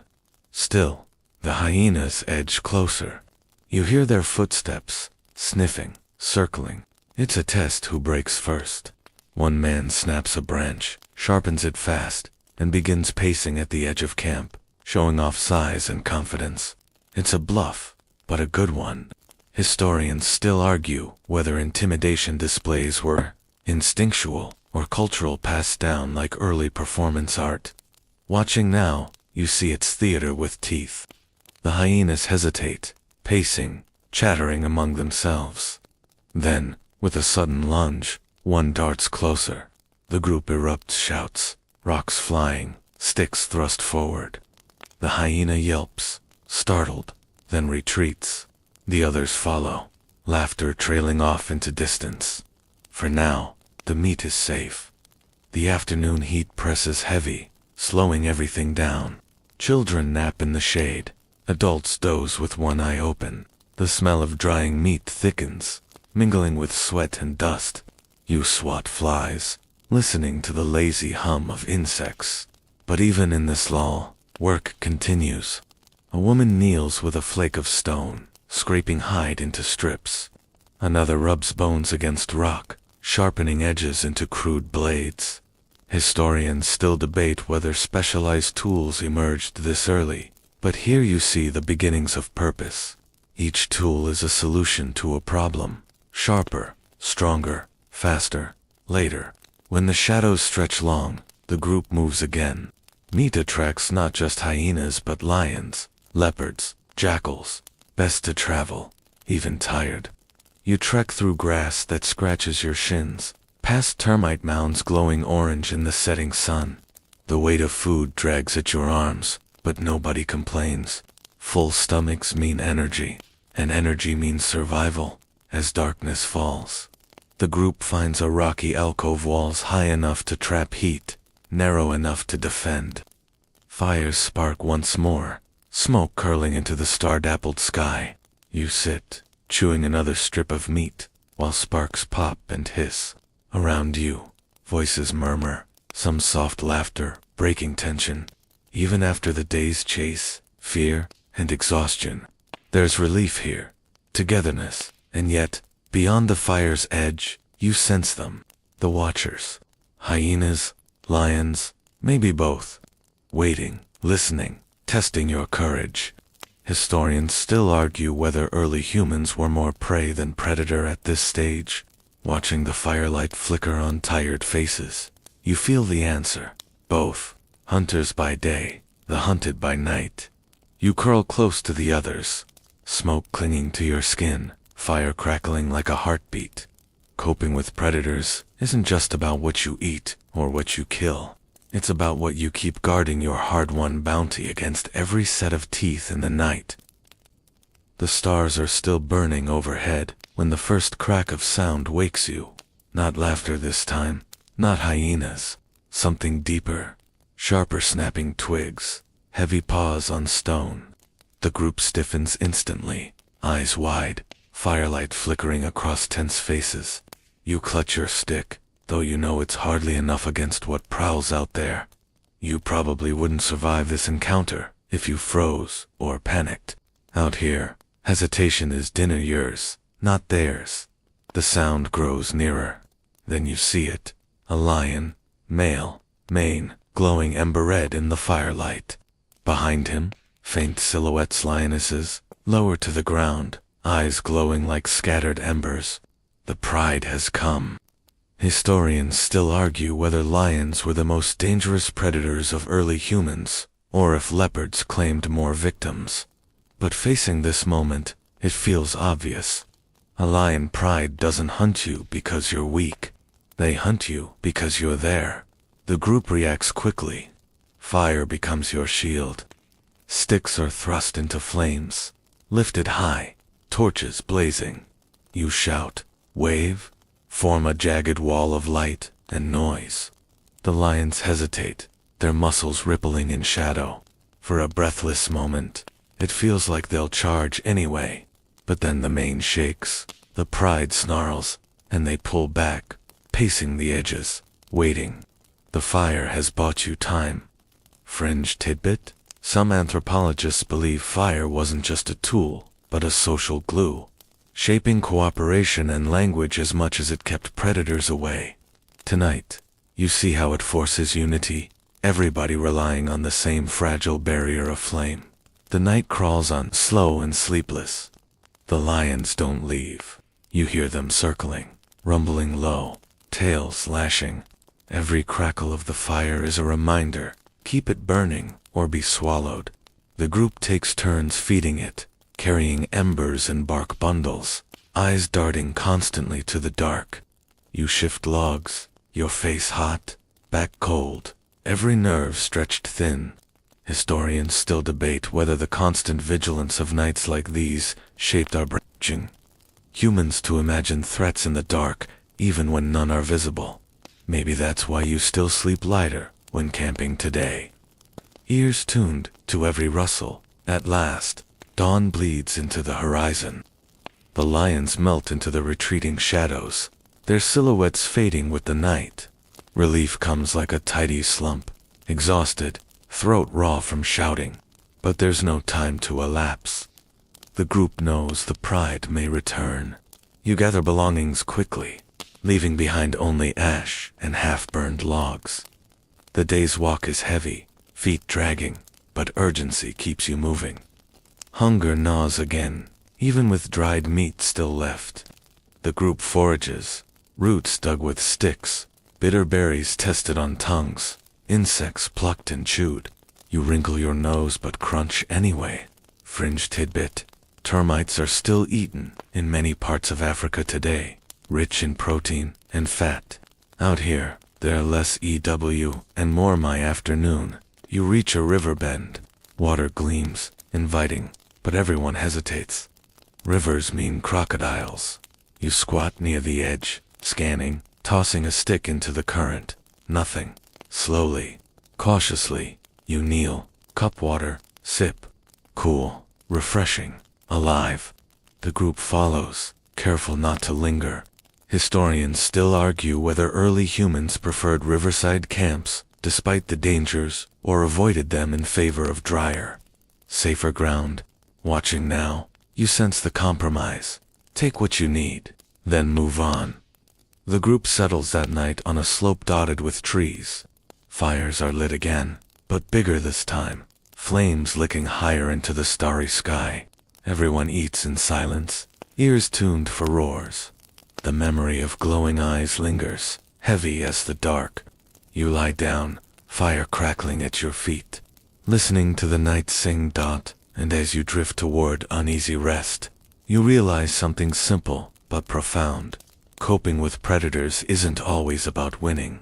Sometimes it's about surviving until dawn, about outlasting the hunger that circles you, about keeping the fire alive one more night. The morning light creeps slowly, as if even the sun is hesitant to return to this uneasy patch of earth. You sit up, back stiff, eyes raw from the night's constant vigilance.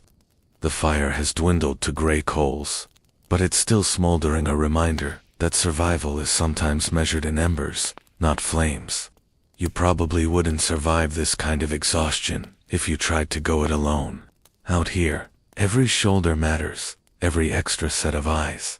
The group moves carefully, still shaken from the lion standoff. Predators leave more than tracks. They leave tension woven into the air. Children cling tighter, adults scan constantly, and even the birds seem reluctant to chatter. You join in the silent march, bare feet whispering across dust. Historians still argue whether early humans developed alarm calls, like certain primates, or relied more on body language and shared attention.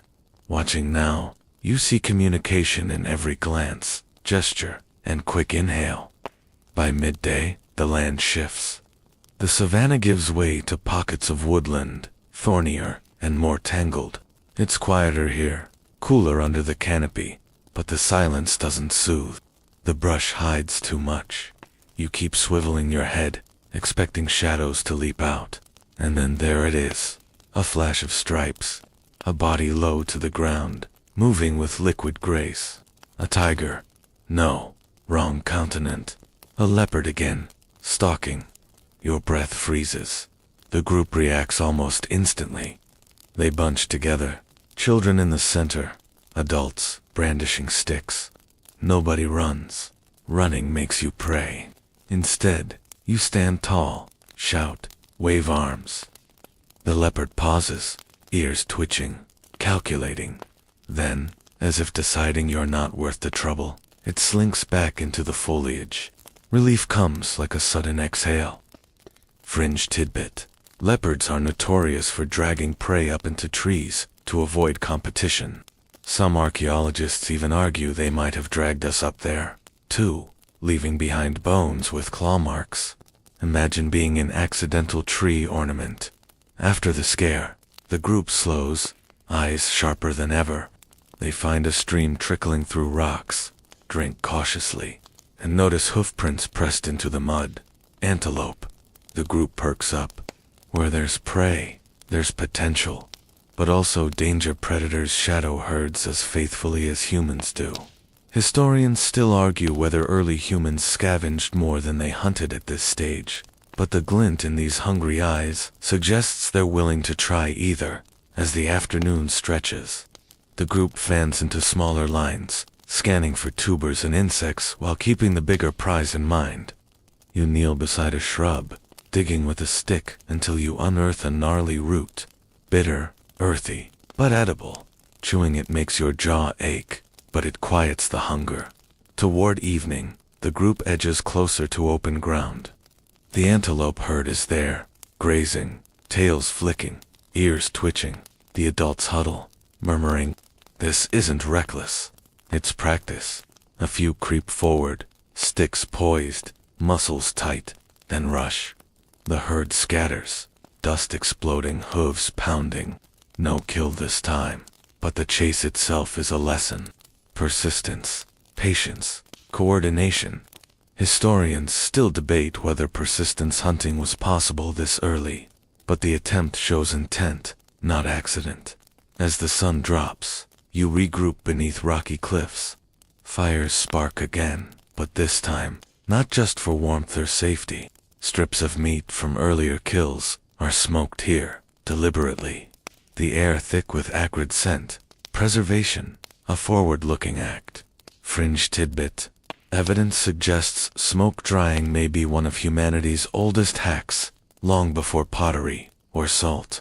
Picture the first prehistoric jerky company. Tagline, tough, but keeps you alive. That night, as the flames rise, the group seems steadier. The memory of lions hasn't vanished, but fire and practice have given them confidence. Children doze quickly, parents' shoulders ease. You lie back, watching sparks climb toward constellations. And think about how much of survival isn't just about reacting to predators, it's about anticipating them. Every claw mark, every broken twig, every shimmer of eyes in the dark, it all becomes part of a living textbook. Written by Fear and read by Firelight.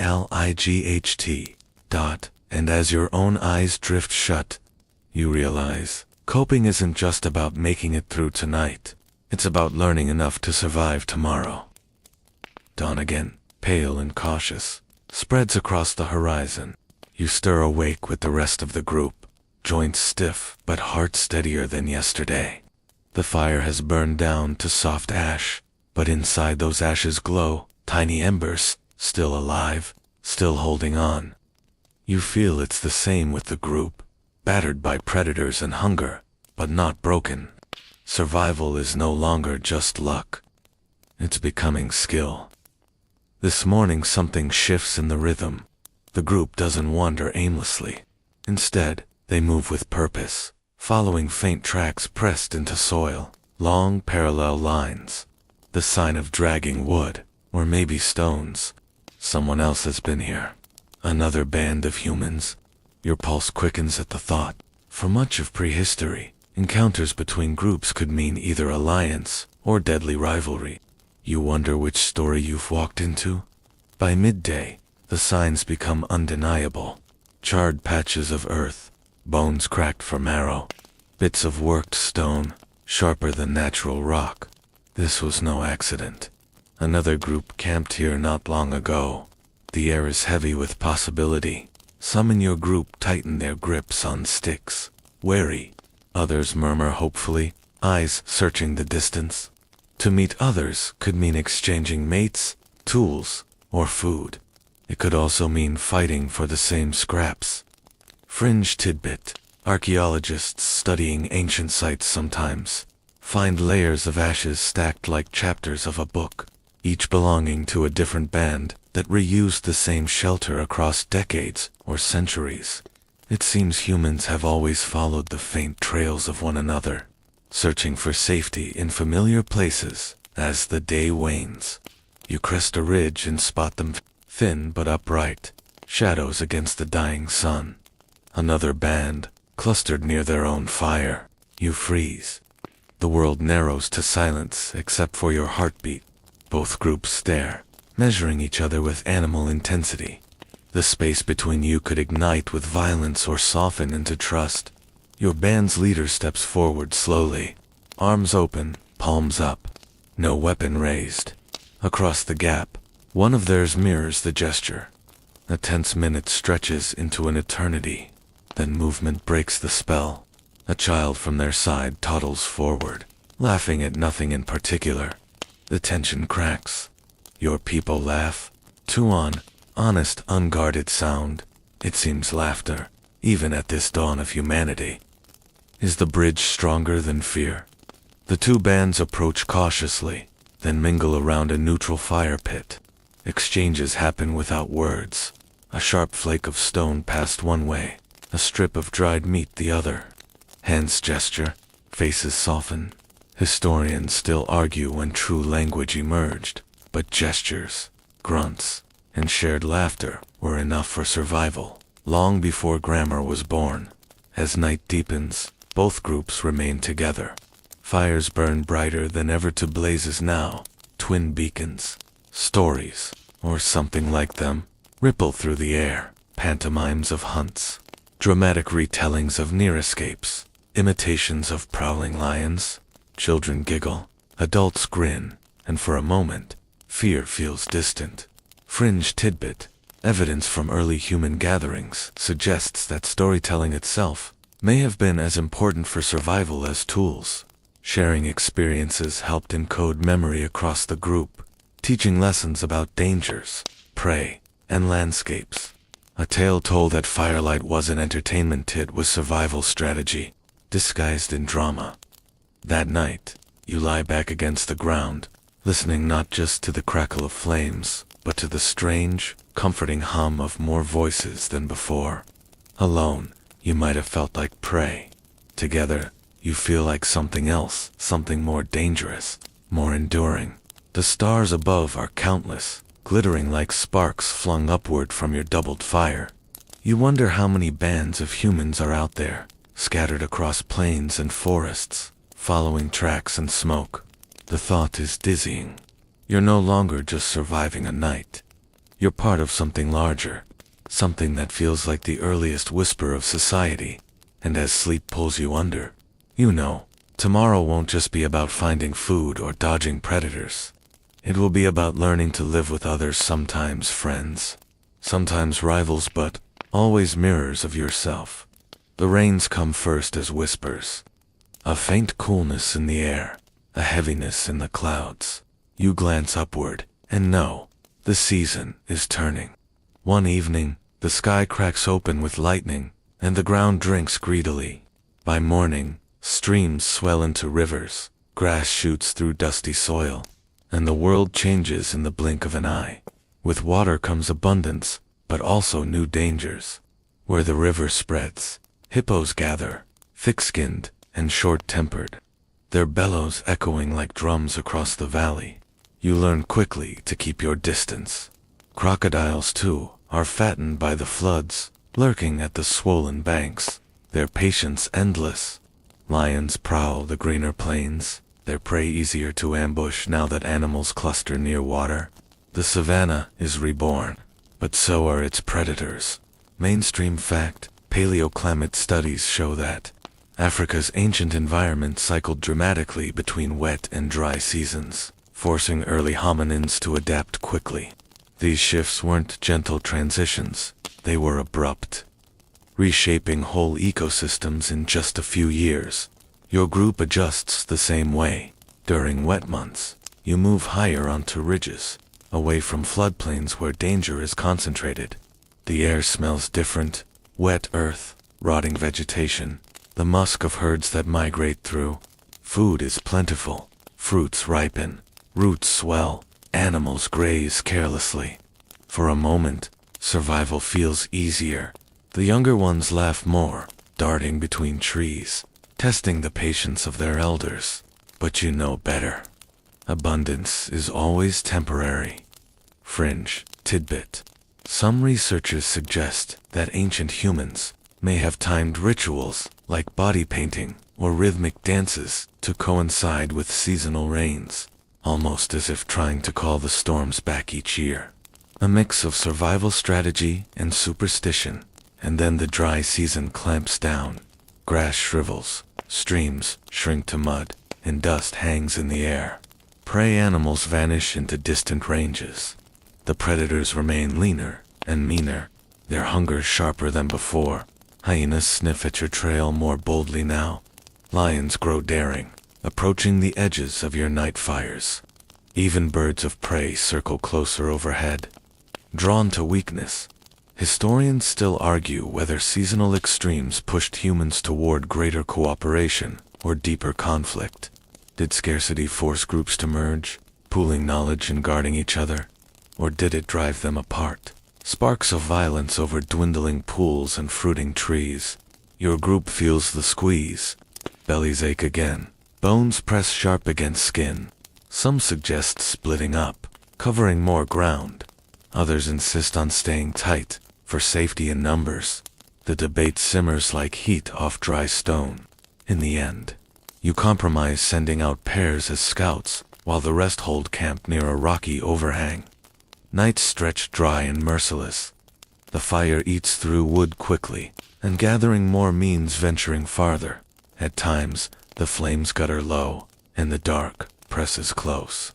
You think back to the rainy nights, when thunder drowned out predator calls.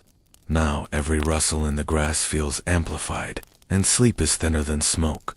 Still, you adapt. You learn to cache food in stone crevices, to ration roots dug weeks before, to chew bitter plants that ward off thirst.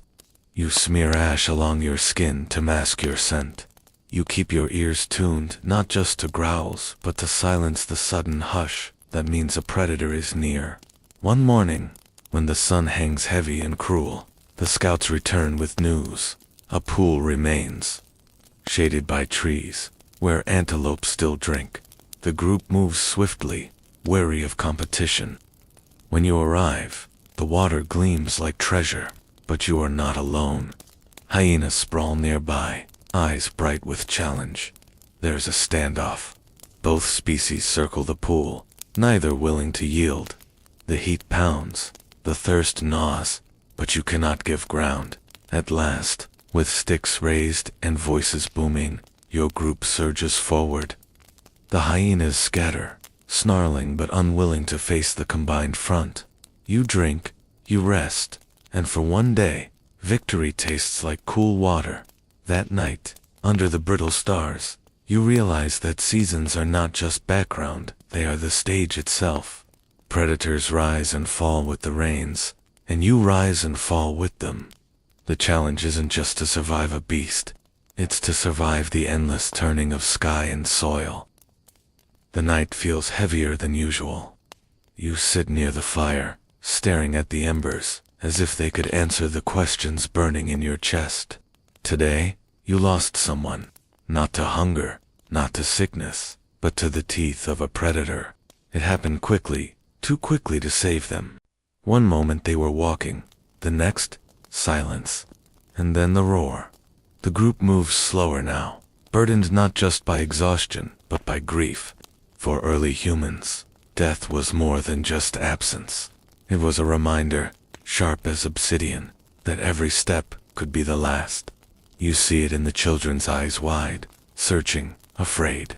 You feel it in your own heartbeat, a rhythm that suddenly sounds fragile. Mainstream fact, anthropologists believe early hominins responded to death with behaviors that hint at the roots of ritual. Some sites show evidence of bodies deliberately placed, sometimes with stones or flowers nearby. It suggests that even millions of years ago, humans were trying to make sense of loss. Your group doesn't have words to name grief, but you feel it anyway. Tonight, the body lies under a mound of leaves and earth.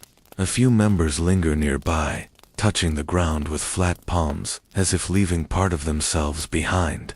Others sit back, silent.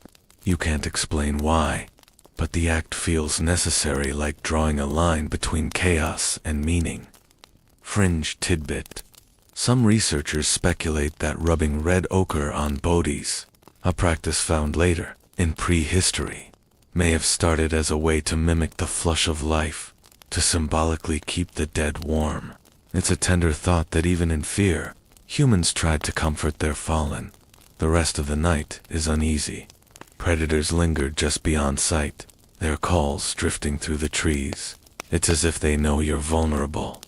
Every crack of a twig makes the group tense. Yet, something surprising happens. The group huddles tighter, closer than before. Grief breeds unity. Fear sharpens vigilance. You take turns keeping watch, 2 by 2, eyes glowing in firelight as you scan the dark. Historians still argue whether fear of predators accelerated the birth of ritual, or whether ritual was simply an accidental byproduct of shared memory. Was death the trigger that made humans invent ceremony, or was ceremony born from the comfort of community? As dawn rises, the group doesn't move immediately. Instead, there's a moment of stillness. Pause to look back at the burial mound. It's small, it's rough, but it feels like more than survival. It feels like remembrance. You walk on with the others, carrying both loss and a strange kind of strength. That day, you notice how the group changes its behavior. You stick closer together. You keep the children nearer. You choose resting spots more carefully.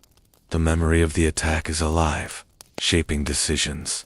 Death is the harshest teacher, but also the most unforgettable. When night falls again, the group tells the story, not with polished language, but with gestures, sounds, and firelit pantomime. Hands mime the leap of the predator, the strike, the fall. Voices growl and shout, and then the silence, the burial. The children watch, wide-eyed, imprinting the lesson. Fear becomes narrative. Narrative becomes memory. Memory becomes survival. You realize something profound in that moment. Death is not just the end. It's also a spark, igniting practices that will one day grow into myth, religion, and history. Tonight, though, it's just your story, raw, immediate, alive. The fire crackles, and someone presses a hand to your shoulder. For a second, the weight of grief eases. You're reminded that even in this dangerous world, companionship is your most reliable shield. You're not alone, and that makes all the difference. Dawn arrives, slow and diffused, casting a muted glow across the terrain. The group is quieter than usual, the memory of last night's loss still palpable. You trudge alongside them, senses sharpened, alert for every snap of twig or rustle of grass. Today, survival feels like a tightrope. One misstep, and you could fall into the teeth of the world. You probably wouldn't last a week out here if you let your mind wander. The savannah hums with life. Insects buzz near muddy pools, birds swoop and chatter, and the distant roar of a lion makes your stomach tighten. Yet, life persists stubbornly.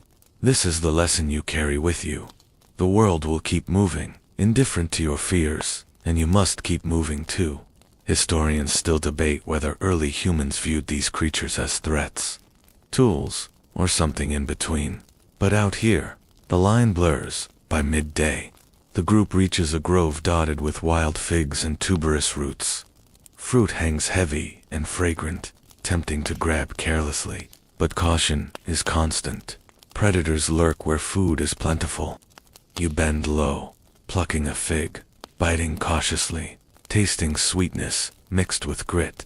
Fringe tidbit: some primatologists suggest that early humans' diets included foods with mild toxins deliberately consumed to build immunity or repel parasites. You chew, imagining that every bite is both nourishment and a tiny shield as you forage. You notice strange patterns in the earth tracks of different shapes, layered atop one another. Some are small, light, human-like, others heavy and clawed. The group pauses, mapping the signs silently in their minds. Knowledge of who passed through, when, and where is vital. Fringe theory: early humans may have begun proto-cartography using these natural signs, an instinctive GPS built from observation. Historians still argue how much early humans could anticipate predator behavior versus reacting purely instinctively. But watching your group now, the answer seems somewhere in between. The afternoon heat swells, making every step feel heavier. Water is vital, but you also need shade, rest, and vigilance. Your group splits briefly. Some climb a low ridge to survey for danger, while others gather roots and berries. Children shadow adults closely, mimicking each careful movement. You notice a young one miming the way a scout holds a stick, the way the eyes sweep. Knowledge passes silently, by imitation, long before words existed to codify it. Then, at the edge of the grove, a shape moves, a lone leopard, eyes catching the sun, muscles coiled. Your breath stops. The group freezes, instincts kicking in. Some ready sticks, others spread slightly to create distance. The leopard moves cautiously, aware of your firelight, but testing proximity. 4 minutes, time stretches, each side calculating the other. Fringe tidbit: evidence from cave sites shows that early humans often returned to the same areas despite the presence of predators, suggesting strategies for coexistence rather than avoidance. Eventually, the leopard backs into the shadows, slinking away. Relief washes over you, and the group exhales together. But the lesson lingers. Danger is omnipresent, even in places of abundance. You sip from a nearby stream, the water cool and life, and the group begins moving again. Careful, deliberate, a living balance between courage and caution. As dusk approaches, you reach a gentle rise overlooking the plains. Fires are lit, smoke curling into violet twilight. The group settles, tending to dried meat, checking tools, whispering stories. Tonight, you sleep closer to the fire than usual, the embers casting protective light. Every rustle, every bird call, every faint shadow reminds you of the world's constant negotiation between threat and sustenance. Survival is strategy, practice, and attention, equal parts instinct and memory. And as the fire crackles into night, you realize the enduring truth. Coping with predators isn't just about teeth, claws, or speed. It's about observation, adaptation, teaching, and remembering. Every day survived becomes a lesson carried forward, a story waiting to be told at the firelight. The sun dips lower, shadows stretching long and strange, and the temperature drops just enough to remind you that night is coming again. You feel the memory of last night's growls still tucked in your chest like echoes. But tonight, there's a twist. Tonight, you're not entirely alone. Ahead, faint movement catches your eye shapes low to the ground, cautious yet deliberate. Other humans. Relief rushes through you like a cool breeze, because even 9 million years ago, there's strength in numbers. Historians still argue whether groups at this time were as cohesive as later tribes, or if they were loose clusters that formed and broke apart frequently. Either way, your odds of survival just improved. You approach carefully, not wanting to startle them, raising your hands in what you hope is a universal sign of peace. They pause, studying you with sharp, suspicious eyes. Then, slowly, one gestures you closer. You ease into their circle, the smell of smoke and the sight of faint embers telling you that you found something precious. Fire. Fringe tidbit. While evidence of controlled fire stretches much later than 9 million years, some researchers suggest early humans may have stumbled upon naturally burning embers and guarded them jealously, carrying smoldering sticks rather than creating flame themselves. The glow before you feels like borrowed magic. You sink down among them, your body grateful for both the warmth and the sense of shared watchfulness. Each person seems tuned to a different sense, one scanning the horizon, one listening for faint rustles, one poking at the embers to keep them alive. It feels like an orchestra of survival, every role crucial. Historians still debate whether such roles were consciously assigned or if they emerged naturally. Watching them now, it feels organic, the way water naturally fills the lowest ground. As the night deepens, sounds drift in from the darkness. Hyenas again, their cackling laughter rising and falling. But this time, the fear is tempered by the presence of others. One of your companions mimics the call, answering back with uncanny precision. The group chuckles softly. Fringe researchers speculate that humans sometimes mimicked predator calls, either as practice, as warnings, or perhaps as a way to confuse rivals, whether practical or playful. It's strangely comforting, turning terror into a joke you can share. You notice food being passed around, a half-gnawed root, a strip of something that looks suspiciously like dried meat. You chew gratefully when offered, savoring not just the taste, but the gesture itself. Sharing feels like armor, a shield against both hunger and fear. Historians still argue whether food sharing began as strategy, obligation, or empathy, but sitting here, you realize it hardly matters, the outcome is the same. Bonds tighten, and survival chances rise. The fire crackles louder, sparks leaping into the night sky, a miniature starfield competing with the real one above. You tilt your head back, letting your gaze drift upward. The group follows, pointing at constellations traced by instinct more than astronomy. Fringe tidbit. Some researchers believe storytelling around the fire began not as myth, but as memory sharing, where water was found, where predators lingered, or which plants cured stomach aches. Yet even practical stories take on a rhythm that feels like myth when told under stars. Suddenly, a low roar rumbles from the darkness, and everyone stiffens. A lion? Close. The group's reaction is swift, practiced. Some stand, brandishing branches tipped with glowing embers, waving them toward the sound. The fire's light stretches farther when pushed outward, shadows jerking wildly. The roar fades, the predator retreating into the safety of dark. You exhale, impressed by the efficiency of this defense. Historians still debate whether fire was respected by predators because of heat, light, or human movement. But tonight you're just grateful lions aren't fond of playing with flames. As tension eases, laughter bubbles again, softer this time. The near-death adrenaline transforms into shared relief, binding you to this group more tightly than any words. You realize that the true magic of fire isn't only in scaring predators or warming bodies, it's in holding people together. in keeping the night at bay through collective courage. You watch as one child curls against a parent, soot streaking their cheek, their small hand reaching toward the glow with sleepy curiosity.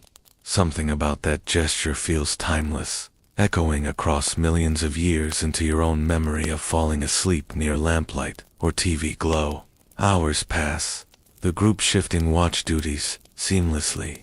You rest in short intervals, jerking awake at the crack of a branch or the flap of wings, but less afraid than before. There's a rhythm now, a shared heartbeat. Even when your eyes close, you trust the glow, the embers, and the circle of humans around you. By the time dawn seeps into the sky, your body aches from stiff sleep, but your spirit feels fortified. Alone, you learned to freeze, to hush, to mimic. With others, you've learned something different. How laughter can soften roars. How fire can bend the dark. How company itself is a weapon. Coping with predators isn't only about defense, it's about building alliances. Human against tooth and claw, turning fear into firelight. The first light of dawn stretches across the savannah, soft pink bleeding into gold, and you feel the world stir awake with you. But as your group rises, gathering themselves after the uneasy night, a new rhythm emerges. Movement. Staying in one place for too long invites predators, depletes food, and drains water sources. Survival, 9 million years ago, often means never lingering. You probably wouldn't last if you insisted on building a permanent camp. Mobility is your shield. Historians still argue whether early humans were constant wanderers or followed cyclical routes tied to water and migration patterns. But the restless pull of the landscape seems undeniable. The group begins walking, bodies angled with intent, each person carrying a bundle or stick. You join, falling into the rhythm of bare feet pressing dirt, crunching through grass, splashing across shallow rivulets. The sound is steady, a kind of prehistoric heartbeat. Step, step, breath. The land is open, dotted with acacia, and the horizon seems endless. Fringe tidbit: some anthropologists suggest that early humans developed remarkable endurance, not through speed but through persistence, walking, jogging, tracking prey until it collapsed from exhaustion. The idea of running an antelope into the ground may sound like madness to you, but to them, it was lunch. Your eyes sweep constantly for danger as you move. The group doesn't march blindly. Every few moments, someone stops, crouches, sniffs the air, or points out a distant silhouette. Movement isn't just about reaching somewhere new, it's a living map-making exercise. Every rock, tree, and water pool is memorized and mentally logged. Historians still debate whether early humans used natural landmarks, like hills or celestial cues like the sun's angle to guide migration. Watching the group now, you realize they probably used both, weaving practical paths into an instinctive GPS. The savannah shifts subtly as you travel. Grasses grow taller, shade deepens, and you notice more bird calls than before. The group slows, cautious. Animals often sense danger before humans do, and a sudden silence in birdsong is as clear as a warning bell. You pause, scanning. Sure enough, a dark shape slinks low in the grass, far ahead a big cat, maybe a leopard. The group halts, some gripping stones, others clutching sticks. You freeze too, heart pounding.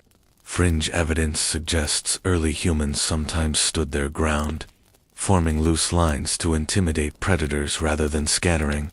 You test it now, stepping closer to your companions, projecting size with posture.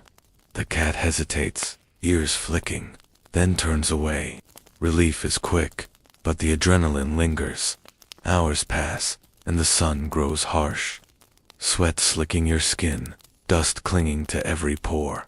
Water becomes the priority. You notice the group veering toward a dry riverbed, its cracked floor littered with paw prints and hoof marks. Someone kneels, digging with steady determination. You join in, scraping dirt with your hands until damp soil appears, followed by a muddy trickle. The group sips carefully, cupping hands, patient with each swallow. Historians still argue whether digging for hidden water was learned through generations or stumbled upon by accident, but the method clearly works.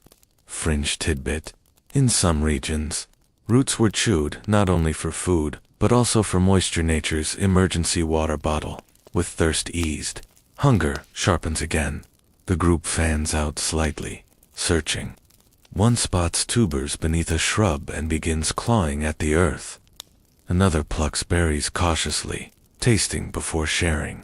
You join in, biting into something bitter but edible. Food is rarely glamorous. Here it's gritty, sour, sometimes wriggling, but it keeps you alive. The group hums with quiet satisfaction, chewing together. Historians still debate whether early humans intentionally avoided certain plants by recognizing poison symptoms, or if unlucky trial and error did most of the teaching. You silently thank those unlucky ancestors as you swallow. By afternoon, the ground softens, mud squelching underfoot. You realize you've reached marshier land, a place of both promise and peril. Prey animals cluster near such areas, but so do crocodiles and snakes. One group member gestures toward a line of distant shapes: wildebeest, perhaps silhouetted against the horizon. The group exchanges looks, calculating. You feel the tension. Food is near, but so is risk. Historians still argue whether hunts were planned or opportunistic at this time, but the way the group's eyes flick and narrow suggests a budding strategy. Before a chase begins, though, the group rests beneath broad shade, conserving energy. Children nap against parents' sides. Adults gnaw quietly on fibrous roots. You sit with them, staring out at the shimmering horizon, feeling the weight of both danger and hope. Movement is exhausting, but it promises life. New water, new food, new shelter. Staying still means stagnation and death. As twilight approaches again, the group settles near a rise dotted with rocks, a defensible spot. Small fires are coaxed from embers, carried carefully in bark bundles, smoke curling into the cooling air. You stretch aching legs, your body grateful for the pause, even as your ears stay alert. The day's march has left you drained, but also oddly alive, every sense sharpened, every decision heavy with meaning. Historians still debate whether migration in this period was driven more by predator pressure or resource scarcity. But the truth is clear. To live here, you must keep moving. You curl against the rocks as darkness falls, the fire flickering once more, and let the lessons settle into you. Coping with predators isn't only about fighting or hiding, it's about flowing with the land. Never overstaying your welcome, and carrying survival with you, step by weary step. You wake in the pale gray just before sunrise, that hushed hour when even predators seem to pause. Around you, the group stretching, shaking out limbs, poking at dying embers, to tease one more lick of warmth. But this morning isn't about walking endlessly across the savannah. Today is about listening, because out here, survival isn't only about strength or speed, it's about paying attention. Every rustle, every shadow, every strange silence could mean life or death. You probably wouldn't survive if you tuned it all out with earbuds blasting a podcast. The first sound that catches your ear is the cough of a distant lion. Low, throaty, almost lazy, but unmistakable. Everyone freezes, heads swiveling toward the sound. Fringe tidbit: lions' roars can travel up to 5 miles, but those short coughing grunts are there. I'm right here. Announcements. Nobody in your group needs to debate it. The cough is enough. You change direction immediately, steering away, like pedestrians dodging a sketchy alley after dark. Historians still argue whether early humans learned predator vocalizations by instinct or painstaking observation. But standing here, you feel how primal recognition must have been. Next comes the flutter of wings overhead, hornbills, startled into flight. Birds are like the gossip columnists of the savannah, always the first to spill the tea. When they suddenly burst away, you look down at the grass and spot tracks fresh, Broad, heavy. Elephant. The group hesitates. An elephant is both blessing and threat. It's a walking reservoir of knowledge, carving pathways to hidden waterholes, but it's also a towering wall of anger if you get too close. Historians still debate whether early humans shadowed elephants deliberately to find resources. The theory makes sense: follow the biggest, smartest land mammal, and it'll lead you to life. But also, you risk being trampled. High risk, high reward, like following a stock tip from your sketchy uncle. You keep moving, ears open. The grass sways in the breeze, cicadas whir, and then nothing. Silence. A vacuum where sound should be. Your group halts. Even the children sense it, clinging tighter to their parents' sides. Predators create these silences. When smaller creatures go dead quiet, you know someone with sharp teeth is nearby. And sure enough, moments later, the brush parts to reveal spotted fur. A leopard slinks across your path, golden eyes briefly locking with yours before it disappears into the undergrowth. You don't chase. You don't scream. You just wait until its shadow melts away, then move cautiously on. Historians still argue whether early humans were hunted more often by leopards or hyenas. But either way, you just survived round one of nature's hide-and-seek. As the morning wears on, the group gathers around a rocky outcrop. One man points at scratches etched deep into the bark of a nearby tree, marks left by claws. Leopards again, the group murmurs, noting direction and freshness. This isn't random curiosity. It's data collection. You're basically watching the first field biologists at work. Fringe tidbit. Some scientists believe humans developed symbolic thinking partly through reading animal signs, turning claw marks, tracks, and scat into a story. That's right. Prehistoric poop analysis may have paved the way for Shakespeare. Later, as the heat builds, the group finds shade and rests. One woman sharpens a stick by grinding its tip against stone. Another weaves grasses into a rough cord, fingers moving almost absent-mindedly. These tasks are small, but they're not distractions. They're adaptations. With sharper sticks, you can fend off attackers. With cordage, you can carry food or tie things together. Historians still debate when exactly tool specialization began. But sitting here, you realize it wasn't a sudden leap, it was an accumulation of tiny, useful habits. Like downloading one too many apps until your phone is basically unusable. Only with tools, it's actually a good thing. By late afternoon, the wind shifts, carrying with it the smell of carrion, metallic, unmistakable. The group slows, sniffing, debating. Should they approach? Where there's a carcass, there's food, but also competition. Lions, hyenas, vultures all might be feasting. Your group creeps closer, staying low. Through the tall grass, you spot it. A zebra carcass, ribs glistening, hide torn. Vultures squabble noisily, wings slapping.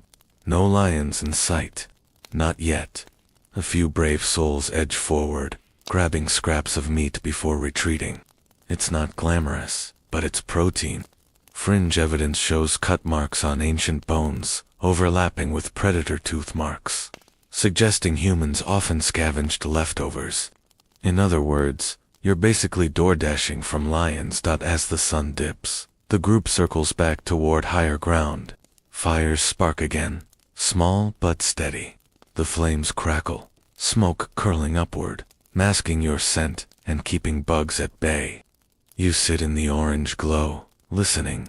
Beyond the circle of light, the world is a chorus of night voices. Frogs, owls, distant hyenas laughing. The laughter isn't funny, it's sharp, eerie, a reminder of how close danger always is.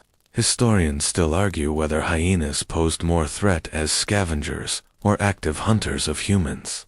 Judging by the shiver crawling up your spine, either answer is bad news. Tonight, the group doesn't sleep deeply. Instead, they rotate some dozing, some watching, ears straining for rustles beyond the firelight. You rest your head on your arms, half asleep, half alert. realizing how much of survival here is about listening to the world with absolute attention. No phones, no playlists, no noise-canceling headphones, just the raw orchestra of existence, where missing a note could cost you everything. The morning breaks with a heavy, muffled quiet, the kind of stillness that makes your skin prickle. You sit up, noticing the group already alert, scanning the horizon. Something feels different. The savannah doesn't always greet you with golden light and breezy grass. Sometimes it's cruel thick air, the temps of rot, and the faint tremble of earth beneath your palms. Predators aren't just sharp teeth and claws. Sometimes they're whole herds, massive forces of nature that could crush you without noticing. You probably wouldn't survive this next part without quick reflexes and a lot of luck.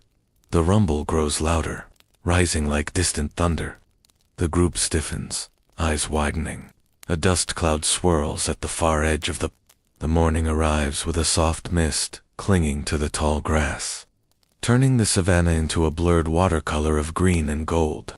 You trudge forward, muscles stiff, but senses sharpened from the night spent on constant alert. The loss from earlier days still echoes through the group, but survival presses you onward. You probably wouldn't last long here if you let grief slow your steps. Every rustle, every shift in the wind, every subtle vibration through the ground demands attention. Today, the hunt is on, not a frantic dash, but a calculated pursuit. The group has spotted tracks of an antelope herd near a river bend. You follow quietly, mimicking the soft, deliberate movements of your elders. Mainstream fact: persistence hunting, where humans rely on endurance and tracking skills rather than brute strength, may have been a key survival strategy for early hominins. It requires patience, stamina, and a deep understanding of both prey and terrain. Fringe tidbit: some researchers suggest that early humans may have used subtle sounds or mimicry to manipulate the herd's movement, almost like whispering instructions from the shadows. You crouch in tall grass, testing this theory instinctively, letting the wind carry your steps. The children shadow your movements, learning without words, imprinting survival habits that may one day echo into millennia. Historians still argue whether these early hunting strategies relied more on physical endurance or social cooperation. Watching your group, it's clear both are vital. Pairs scout, others drive the herd, and some remain near fire-ready camps to process whatever is caught. Coordination and timing are everything. You spot a branch move unexpectedly, perhaps a predator or merely a bird. Heart pounding, you freeze, stick poised.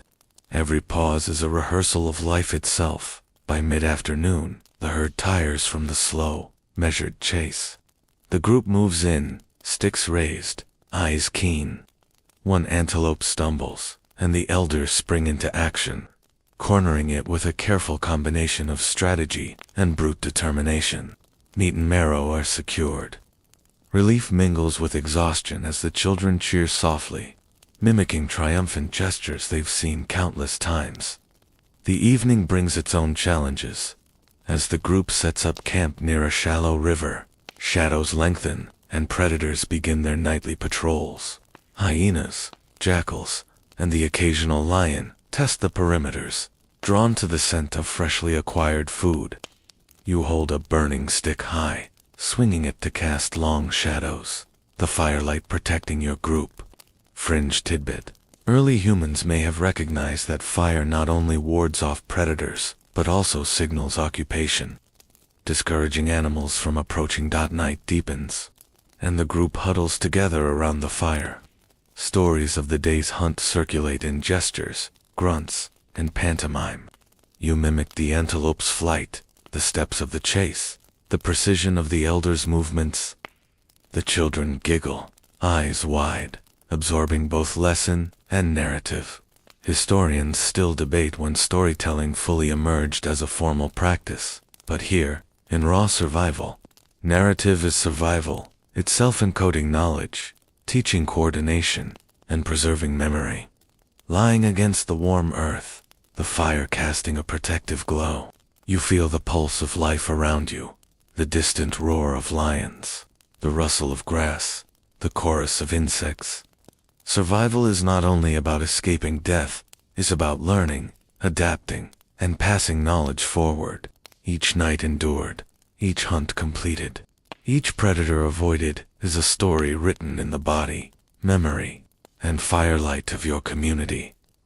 The final day arrives with a sky stretched pale and endless, the sun climbing slowly, casting long shadows across the savannah.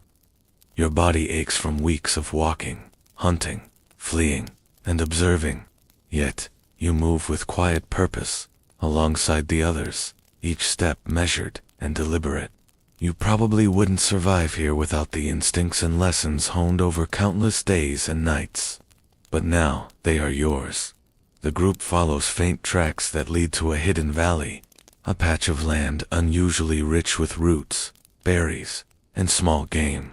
You kneel, brushing dust from your hands as you examine the soil, noticing subtle depressions and mark signs of previous hunters, or perhaps small predators. Historians still argue how early humans balanced risk and reward in selecting campsites.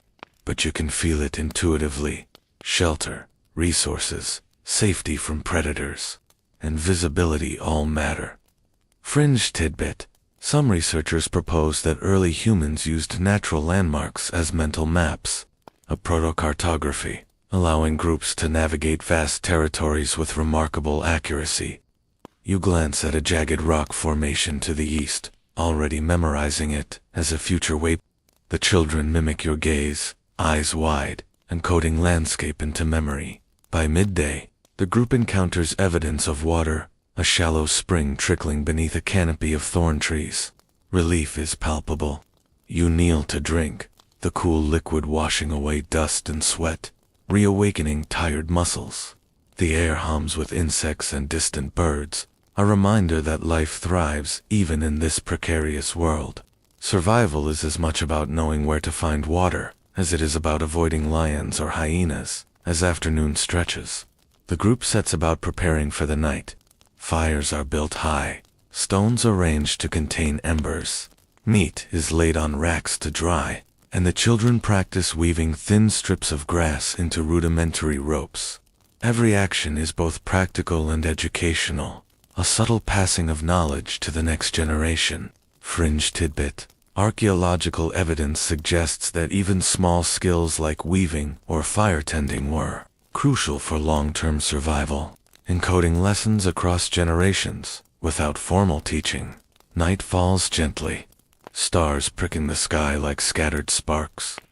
Fires burn brightly, casting flickering light on the group's faces. Stories of hunts, narrow escapes, and past lessons are pantomimed again. Laughter and mock growls echoing across the plain. Predators lurk in the distance, yet the group remains calm, vigilant but reassured by fire, cooperation, and the knowledge they carry. Historians still debate how much storytelling contributed to social cohesion in early humans, but here, you see its undeniable power, instructing and preserving memory as you lay against the warm earth, listening to the crackle of fire and the distant calls of nocturnal hunters. A quiet satisfaction settles over you. Every predator avoided, every meal secured, every child learning through observation and play represents progress, survival, and the triumph of adaptability. The world is harsh, relentless, and beautiful, but you are alive in it, and as sleep finally pulls you under, you feel the thread connecting this day to all the others. The accumulated knowledge, the shared vigilance, the enduring courage. Survival is not just about escaping danger. It is about learning, teaching, and living together. Firelight, illuminating the lessons passed from one generation to the next. Now, the fires burn low, and your eyes grow heavy. The sky above is a gentle navy, stars glittering faintly, like scattered embers from the day's blaze. Around you, the group lies close, bodies relaxed, yet alert, breathing in rhythm with the night. The savannah hums softly, the distant croak of frogs, the whisper of wind through grass, the occasional rustle of leaves. You feel warmth seep from the coals into your skin, a soothing reminder that, even in a wild and dangerous world, there is comfort to be found. Your mind drifts, replaying the steps of the day, the careful walk, the discovery of the spring, the preparation of food, the vigilance against unseen eyes. Every movement, every choice, every shared glance or gesture has carried you here, safe for the night. The lessons are simple yet profound. Observe, adapt, cooperate, and respect the rhythm of the land. Predators may roam, but knowledge and community are shields stronger than teeth or claws. The children shift in their sleep, soft giggles escaping in dreams. Even in their innocence, they are learning. You watch them, realizing that survival is not only the act of living, it is the passing of wisdom, the quiet recording of experience into memory, the slow shaping of generations. Each sound, each shadow, each flicker of firelight becomes part of the story you carry together. The night deepens. Cool air brushes your face, carrying scents of earth, smoke, and distant water. You feel the tension of vigilance slowly release, replaced by a gentle calm. The world is vast, alive, and full of unseen eyes. But here, in this circle of warmth, you are part of something enduring. Sleep comes steadily, like the tide, and you surrender to it willingly. Now, dim the lights, maybe turn on a fan for that soft background hum, and drift gently into dreams. The savannah stretches on in memory. The fires glow softly, and the knowledge of survival love life wraps around you like a comforting blanket.